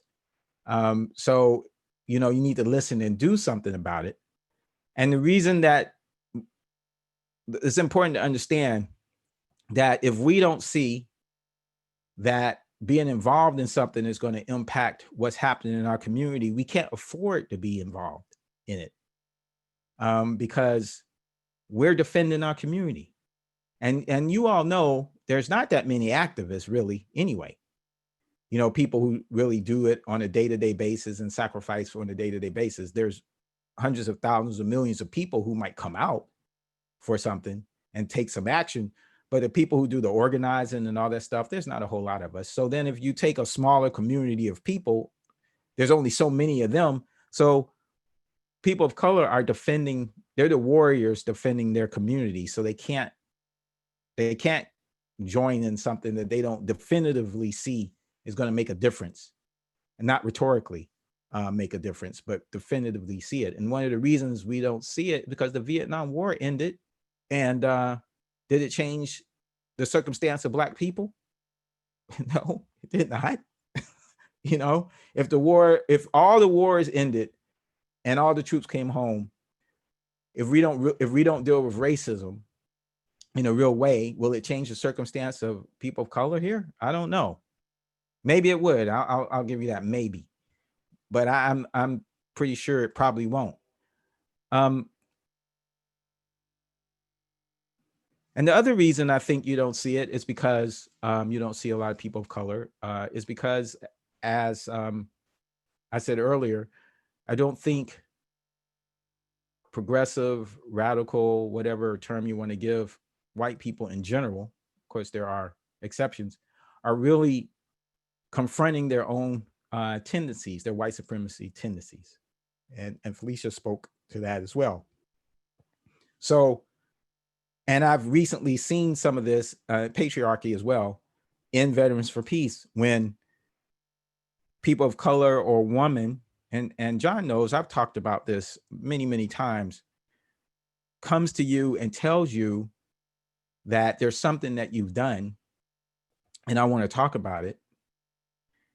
And you get all this defensiveness and anger. And like Robin said, you know, most of the time people of color just don't even confront it.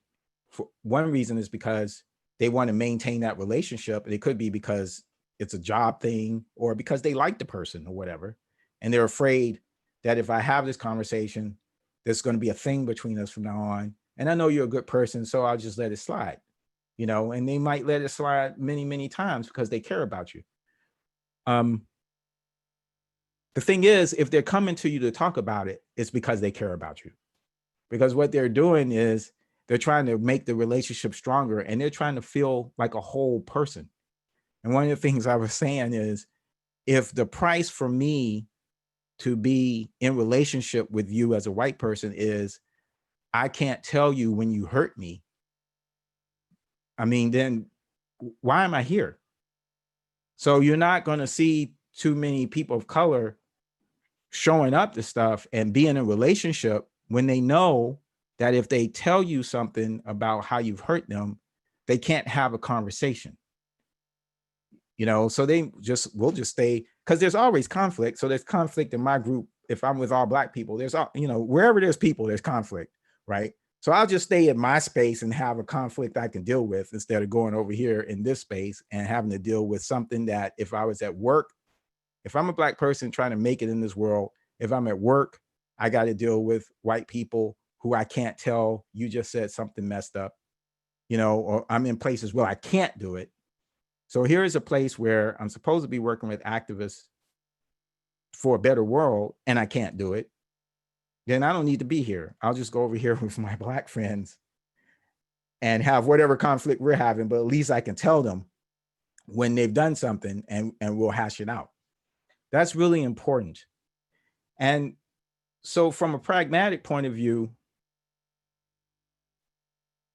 I believe that the more we're able to do that, it provides new possibilities for how we can work together, because it begins to lift a veil from our eyes so that men, you know, now again, patriarchy, men can start to see things that they didn't see before. And then they'll be like, oh, wow, I didn't know that. And now when I'm in relationship with this woman or I'm trying to work on patriarchy, I have a different understanding about how to do that. And we can come up with new ideas and new intersections about things because I have a new understanding. And Felicia was really talking about that when she was talking about us being flattened and this kind of new opportunities to see things in a different way. That's what we need, I think, more than anything, because there's a lot of things that I know I can't see. And that's why I need women to talk to me to help me see them so that I can be a better person and be stronger in standing up against patriarchy. But I have to listen. That's the thing. I have to be in a way that they don't mind talking to me about it. And I have to be humble. And like I've said, again, to VFP many times, and honestly, at this point, it feels like very few people are listening to me about it. If a woman comes to me and tells me I've done something, and this is what white people I think you have to do, and I feel some kind of way about it, I don't think she knows what she's talking about, I can't tell her that. It's okay. Whatever feelings you have are okay to have. That's not the issue. The issue is, what do you do? So I have these feelings.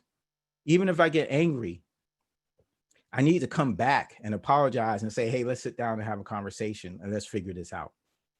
Right. And more than times than not, she is going to be right. Because she deals with this every day. So she sees things that I can't see.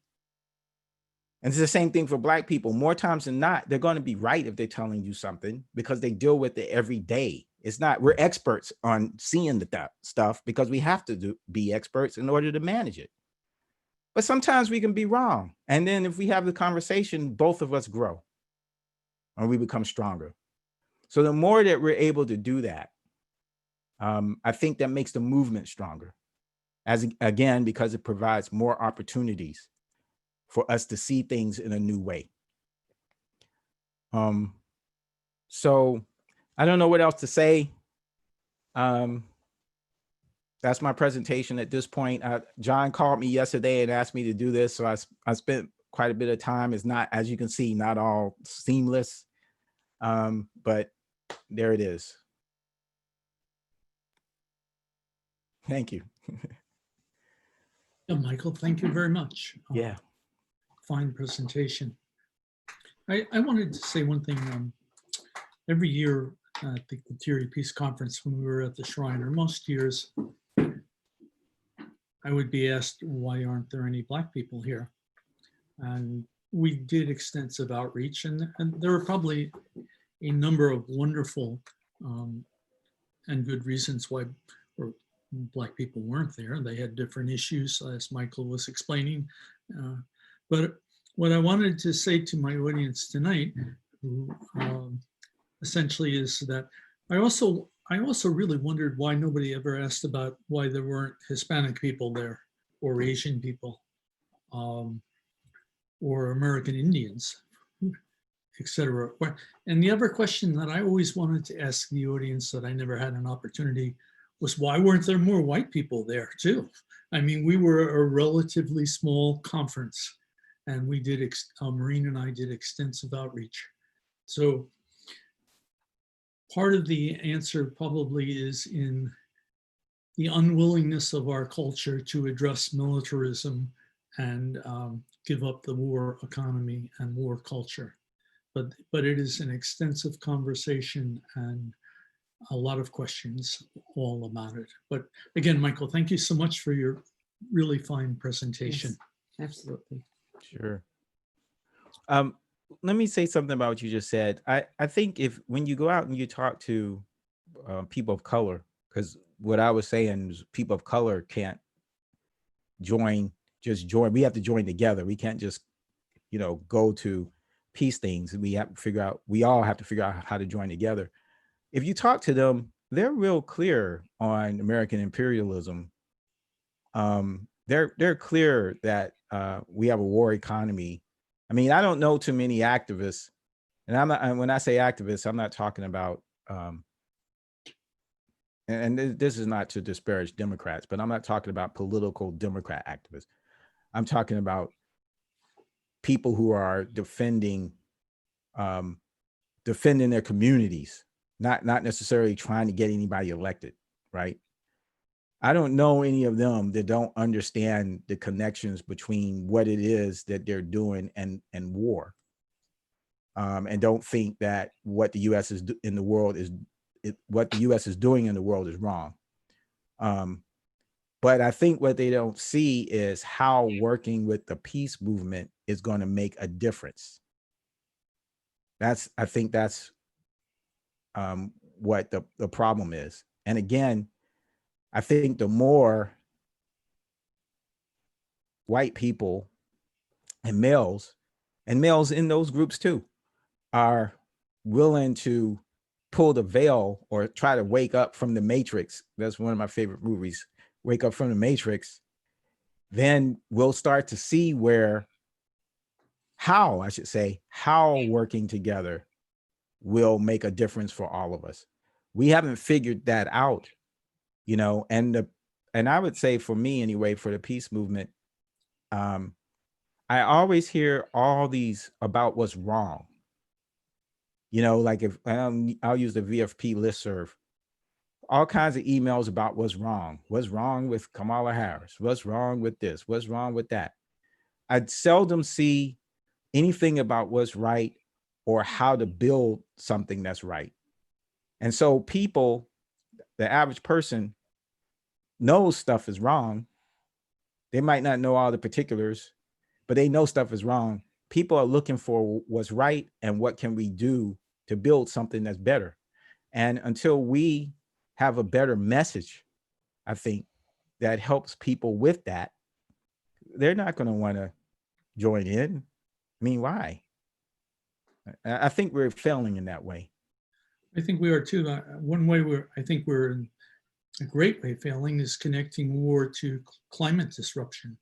I've talked to many environmentalists, and this, I mean, let's face it, if we don't end war, war will end us, to quote JFK, and war and militarism is a planet killer. So if we aren't successful with the peace movement, it doesn't really matter what race we will end up, we will all end up with catastrophic climate change and very difficult lives, if not a sudden end. And obviously some of that is going on in California right now too, but that's part of, you know, that's part of why we really do need to join together at this point and breach the barriers that are between us. And I think conversations like we're having, like and your comments really do help us understand and create a dynamic for dialogue and understanding rather than just create more conflict. So thanks. Thank you so much, Michael. You kind of provide a prism that allows us, as Felicia says, to look at things in a different way. I think David's going to now serve as moderator for Q&A and comments, and he'll explain how we're going to go about it. Well, it looks like we have 12 minutes left, and there are already a bunch of comments in the chat. So feel free to add more, but I don't know if we'll get through the ones that are there. There's also a great deal of praise and gratitude for Michael and Felicia there. So Michael and Felicia, you might want to check out the chat if you haven't. And from myself as well, terrific presentations. Question from Rachel to Felicia. Defendedness. Can you elaborate on defendedness? Yes, defendedness or defensiveness. I mean, Michael, the video clip that he showed with Robin DiAngelo talking about that fragility. I can give an example, something that happened actually in a fellowship after one of our Zoom services. So I have Sunday night Zoom services, and it's a composite of a lot of different folks from different faith backgrounds, predominantly, in the beginning at least, white. And one time after a service, it was actually right after George Floyd's murder, there was a discussion. And I'd say there were 3 or 4 Black folks there out of 12. And someone said, well, not all cops are bad. Not all cops are bad. And that was someone that is actually half Filipino. There was a white woman that is liberal, and she started yelling, full stop, full stop, full stop. And so the person that made the statement, which is a derailing statement,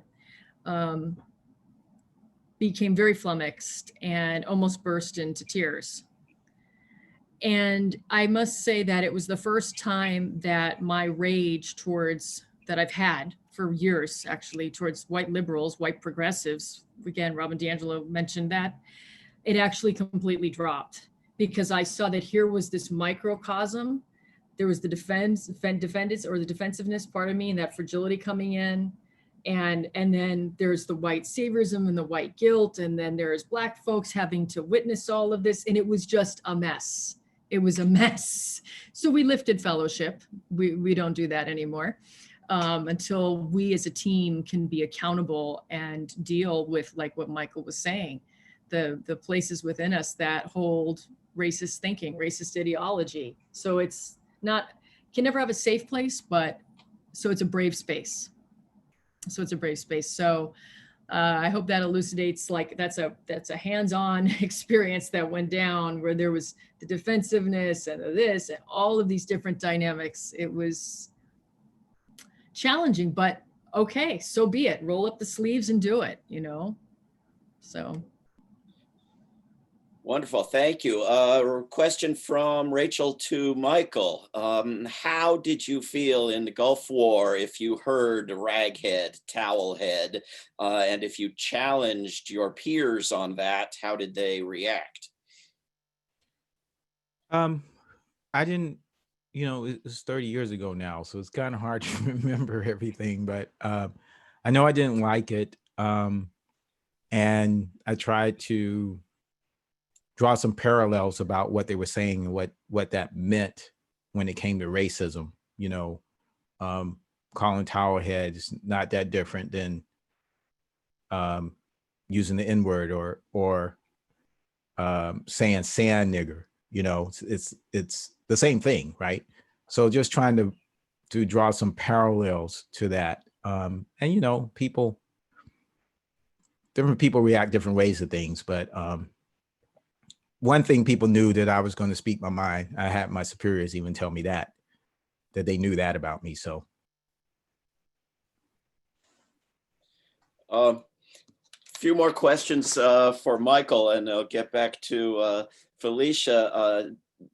David Hartso asks, Michael, what did you find helpful or unhelpful at VFP or UFPJ in terms of trying to speak with white people about their issues? And Melanie asked a similar question to you, Michael. How easy have you found it to give white people feedback in the sense that was being described in the clip that you played?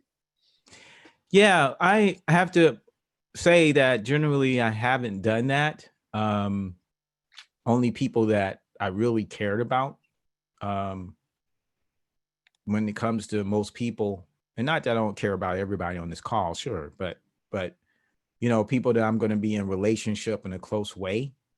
And we try to deal with that.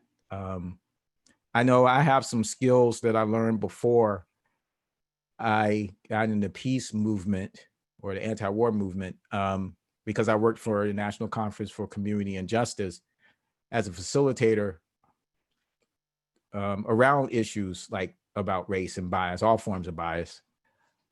So it's easier for me because I have these skills to, so you know what, actually I do confront it more than I really realize. I guess I don't necessarily confront it head on. I just try to help people see, you know, rather than head on confrontations. And like I said, it's because of a skill that I was able to obtain through NCCJ. But let me just tell people this real quick and we'll move on. While I was with NCCJ, there was something called Anytown, where it was like a week long. It could be 5 days, 5 days, where youth would come together from various backgrounds, various colors. And it was a program that it was kind of like basic training in that we tear you down in a way and help you see what baggage you carry when it comes to whatever bias you might have. But then by the time it's over, you're built up to where you're ready to go out in the world and challenge these biases because you can see them in yourself. And one of the things that I saw there is that by the time you left, people were able to challenge you on something that you did And you were okay with it because you wanted it. You were hungry for it because you knew that would help you be better. And when I left NCCJ and I started getting involved in the activist world, and I saw that missing. And so for the past 17 years in VFP, in some ways, I haven't been able to grow as much as I needed to. But VFP and the peace movement was providing some other things I needed to be able to stand up against US wars, you know, have a community that thought the same way and stuff like that. But in the past 3 years, I've realized that my growth in some ways has been stunted when it comes to that kind of thing. So that's one of the reasons that I had to move on, because I need that. I need that growth, which means I need to be around people who are willing to challenge me and to be challenged. Hope this will be challenging. Bertha asks a question that either you or Felicia or Michael, either of you or both of you could speak to, and that is, to what extent is supremacy, racism, based on the need to feel superior to other people? And I would add in, you know, xenophobia. To what extent are all of these things driven not just by habit or inertia or ignorance, or, you know, but by this desire to feel superior to other people? Felicia? I was going to say you, but I was going to defer to you. Well, I don't know. I would say this though. I feel like humans need to be loved, and that things are more driven by that need than it is a need to feel superior. And I think the feeling superior can seem like it is fulfilling what that lack of feeling okay about yourself, you know, feeling loved, feeling secure, feeling like you have a place, you know, those are the things that we need. And so me feeling superior, if I'm lacking that, if I'm lacking some kind of meaning in my life and all that, the white supremacy and things can fill that hole. So that's what I think drives it more. I don't think that humans have a natural tendency to want to feel superior. I think that comes from not getting some things that we need as human beings. Now, of course, there's individuals, everybody, you know, everybody's not exactly the same, but that's what I think. And I think that's one of the reasons religion can help in that, because the Abrahamic faiths and all religions really teach that nobody is superior to anybody else, right? And at the same time, it tries to teach us to love and care for each other. And when you get real, you know, like traditional religion, it basically is teaching you that God fulfills all of that, and you don't have to feel that way about other people, you know. So that's my thoughts on it. Mm-hmm. 2 minutes left. Maybe I can get in a question I wanted to ask while listening to both of you. And I was very interested in this report that came out not too long ago. Woman named Kathleen Bellew, a researcher, and she was on Democracy Now! Discussing it, looking at the patterns of how racism in the United States and racist violence and Ku Klux Klan and these things have really grown dramatically and predictably during and just after major wars. So that it's not just that racism is used to sell wars and fuel wars and get people to kill in wars, but it comes out of the wars too, and there's a vicious cycle here. Do you think that's right? And do you think we should be talking about this cycle? And that one of the reasons that we need to end wars is that they fuel racism, just as the racism fuels them. Well, Michael, did you want to say something?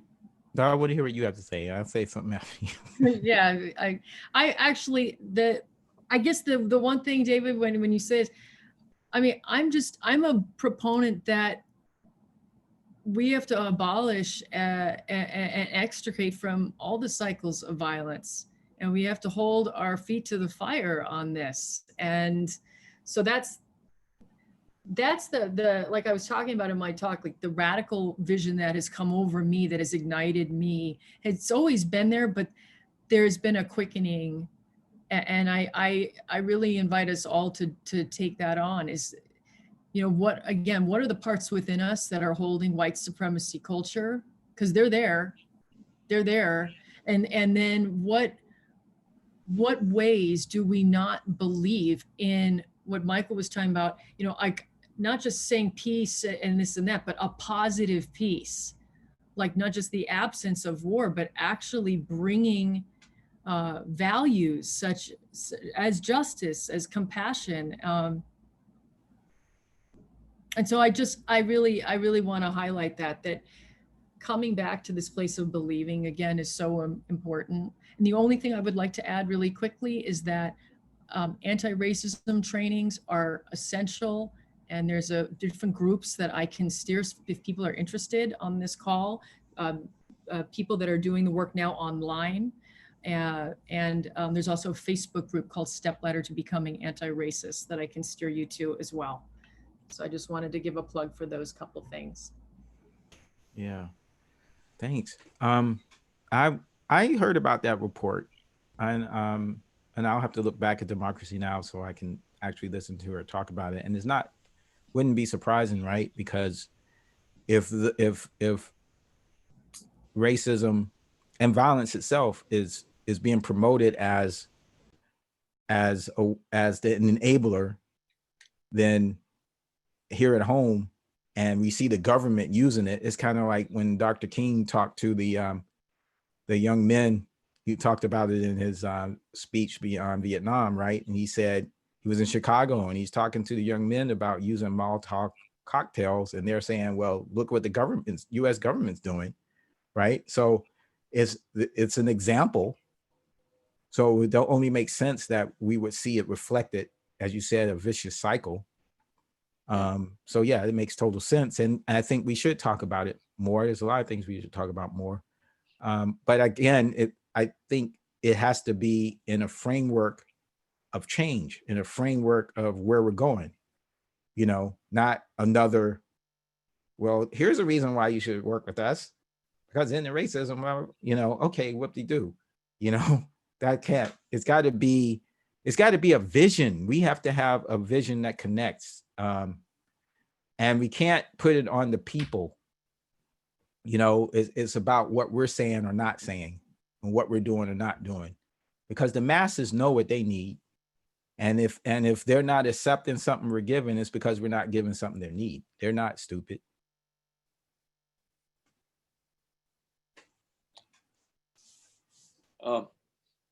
We're over our time. Should we try to continue, or what do y'all want to do?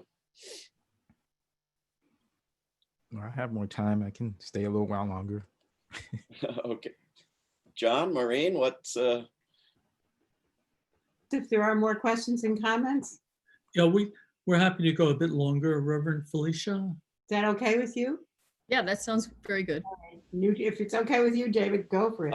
okay, we go a few more minutes. I did see Yusuf added a question on there to either of our speakers about Palestine. Now I've lost it here. What is your attitude about Palestine and the Palestinian people? Anybody want to take that? What? Yeah, my attitude. Your attitude. Michael? Well, I mean, my attitude. What's going on? And I mean, I'm sure just everybody here agrees that what's happening in Israel, Palestine is wrong.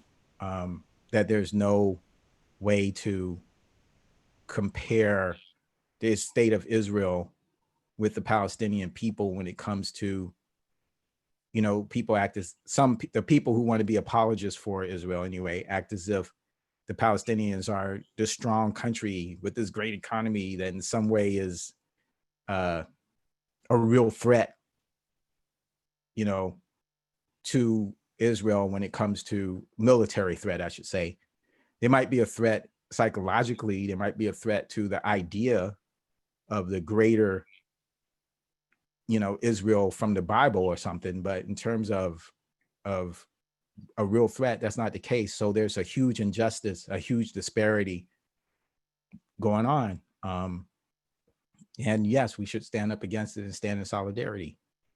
But at the same time, I do feel as if we have to acknowledge people's fears and help people not be afraid. Because again, as I said before, conflict is fueled by the demonization and creation of the other. And if you're creating it on either side, you're feeding into the conflict. So there has to be a way to help Israelis see what their role is in this and not be afraid.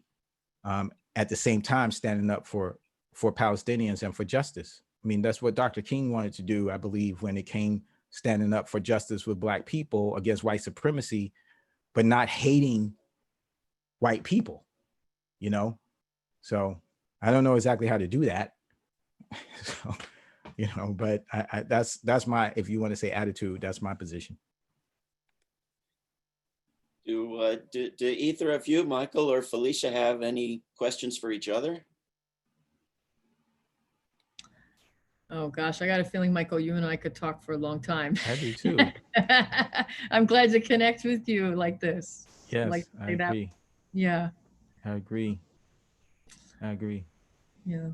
There's one person trying to raise their hand. We didn't really set it up for that in this session. I think I've gotten to all the questions in the chat.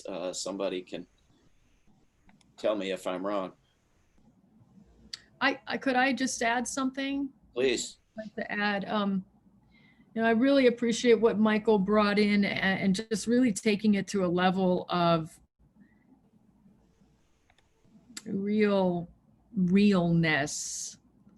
And just, to all of us white identified folks here that are progressive, that are liberal, and I just really encourage all of us to push past any of those triggers when it gets uncomfortable. I guess that's why that retreat I named today was Spirituality of Agitation. It's like, who cares? Who cares if we're uncomfortable? That's centering whiteness. That's part and parcel of us. Who cares when we've got Black and brown folks dying in the streets, under threat and attack? So I hope that we can get over ourselves. There's something that I think I've done over the years, then developed, where I'm not as defended as I once was. And that is, and Michael kind of, I think, said this in a certain way. And that is, I remember what I'm made in the image of God, or I'm, for some of you that might not be theistic, made in pure love. When we realize, like, at the core of us, that image of what is holy, that image that is love, I think it becomes far easier to recognize that when someone's sharing something, when one of our Black sisters and brothers or a person of color is sharing something, that we need to take that on and to not feel all of a sudden knee-jerk shame. And I feel that's a real important, touchstone, is to remember that about ourselves, and then we can really hear. I just wanted to add that. Thank you. Just following behind what you just said, and I'm gonna say this as a man, but I've had white people that I've talked to, men usually, tell me something like this. So like you said, when someone's sharing and you hear things, so if I'm a man and I'm listening to women talk about how they're treated as women, or talk about patriarchy, and I hear something that makes me feel uncomfortable, and I might get defensive and start thinking things like, she's not talking about me, and but when that happens, then what, and I've had some people say that they've been at something and the Black person saying something and they're like, they get upset and they're like, well, why are they saying this to us? We don't hear, you know?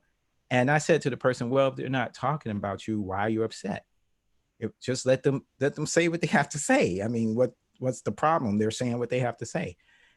So what I've learned for myself is that if I am getting upset, then that means there's something I need to examine, because why am I getting upset? If they're not talking about me, then why am I getting upset, right?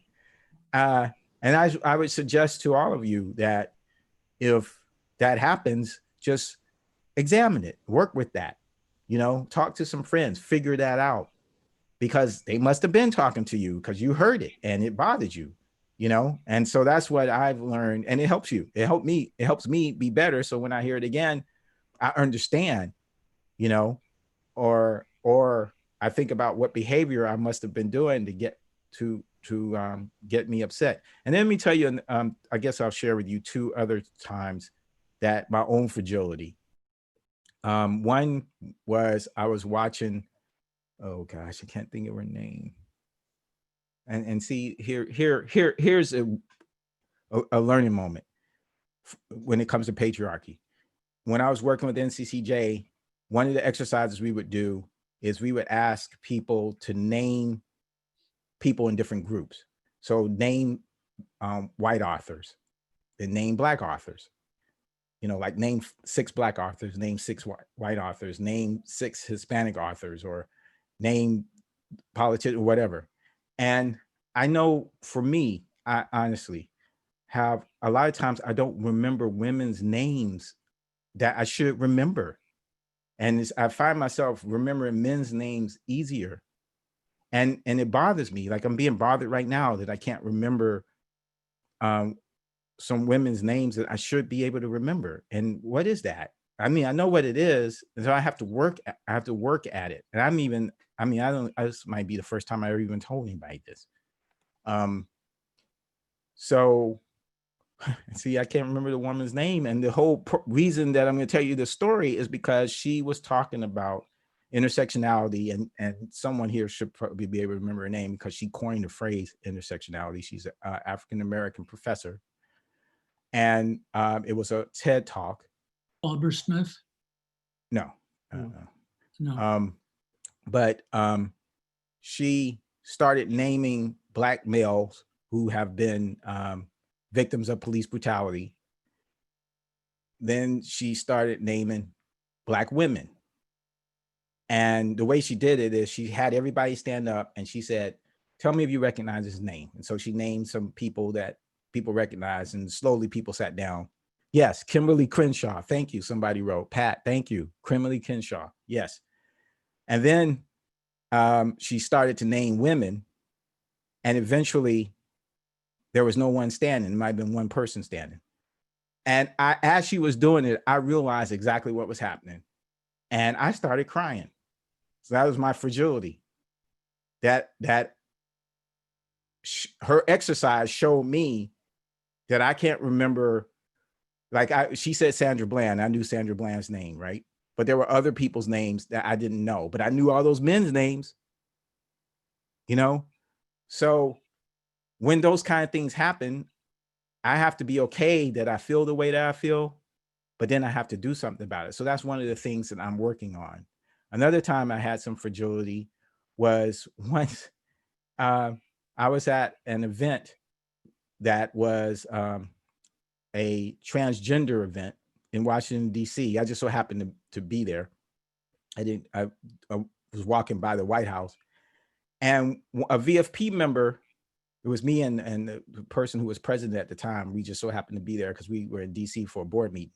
And there was a local VFP member who was there, and he was waving his VFP flag and I was like, what's he doing? Because it could have been interpreted like he was being anti-trans, right? So I went up to the guy, I was like, what are you doing?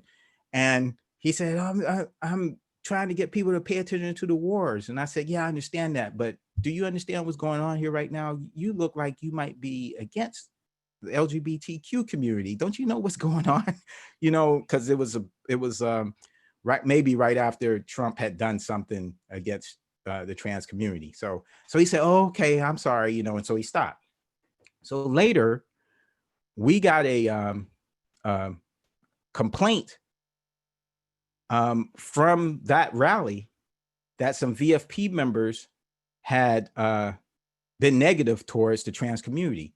And instead of like asking questions and trying to be open to learn something, I was like thinking they were talking about me, thinking they were talking about that guy. I was trying to explain, you know, what was going on.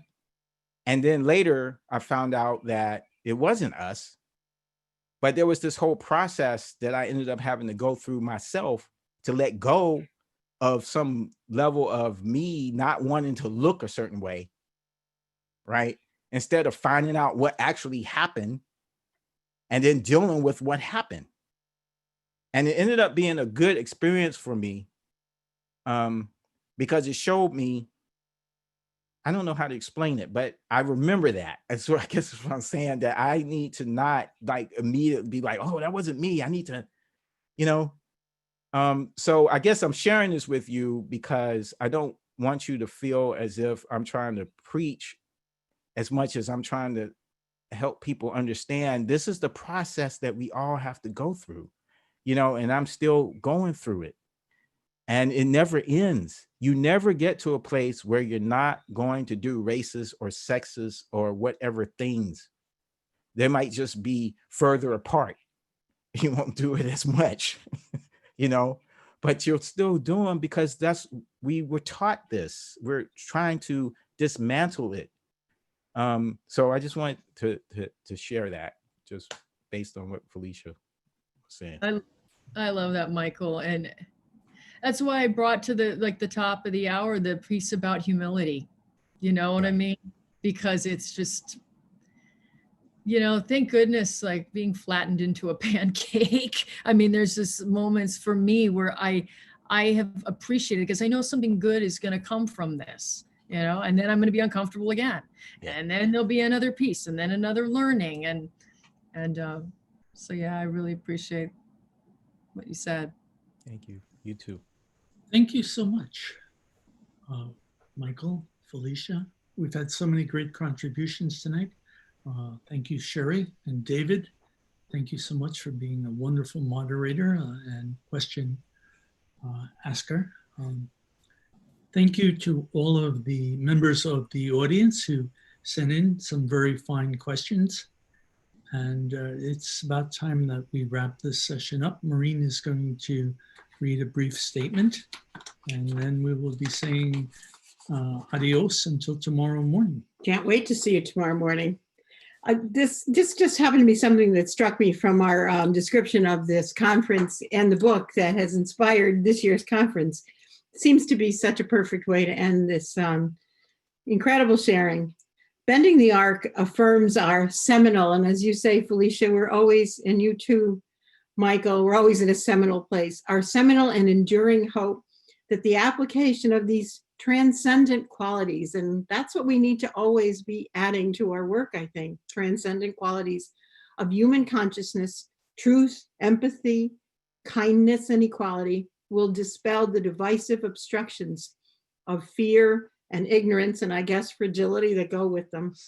When applied, they create a lucid understanding of our oneness and the interconnectedness of all.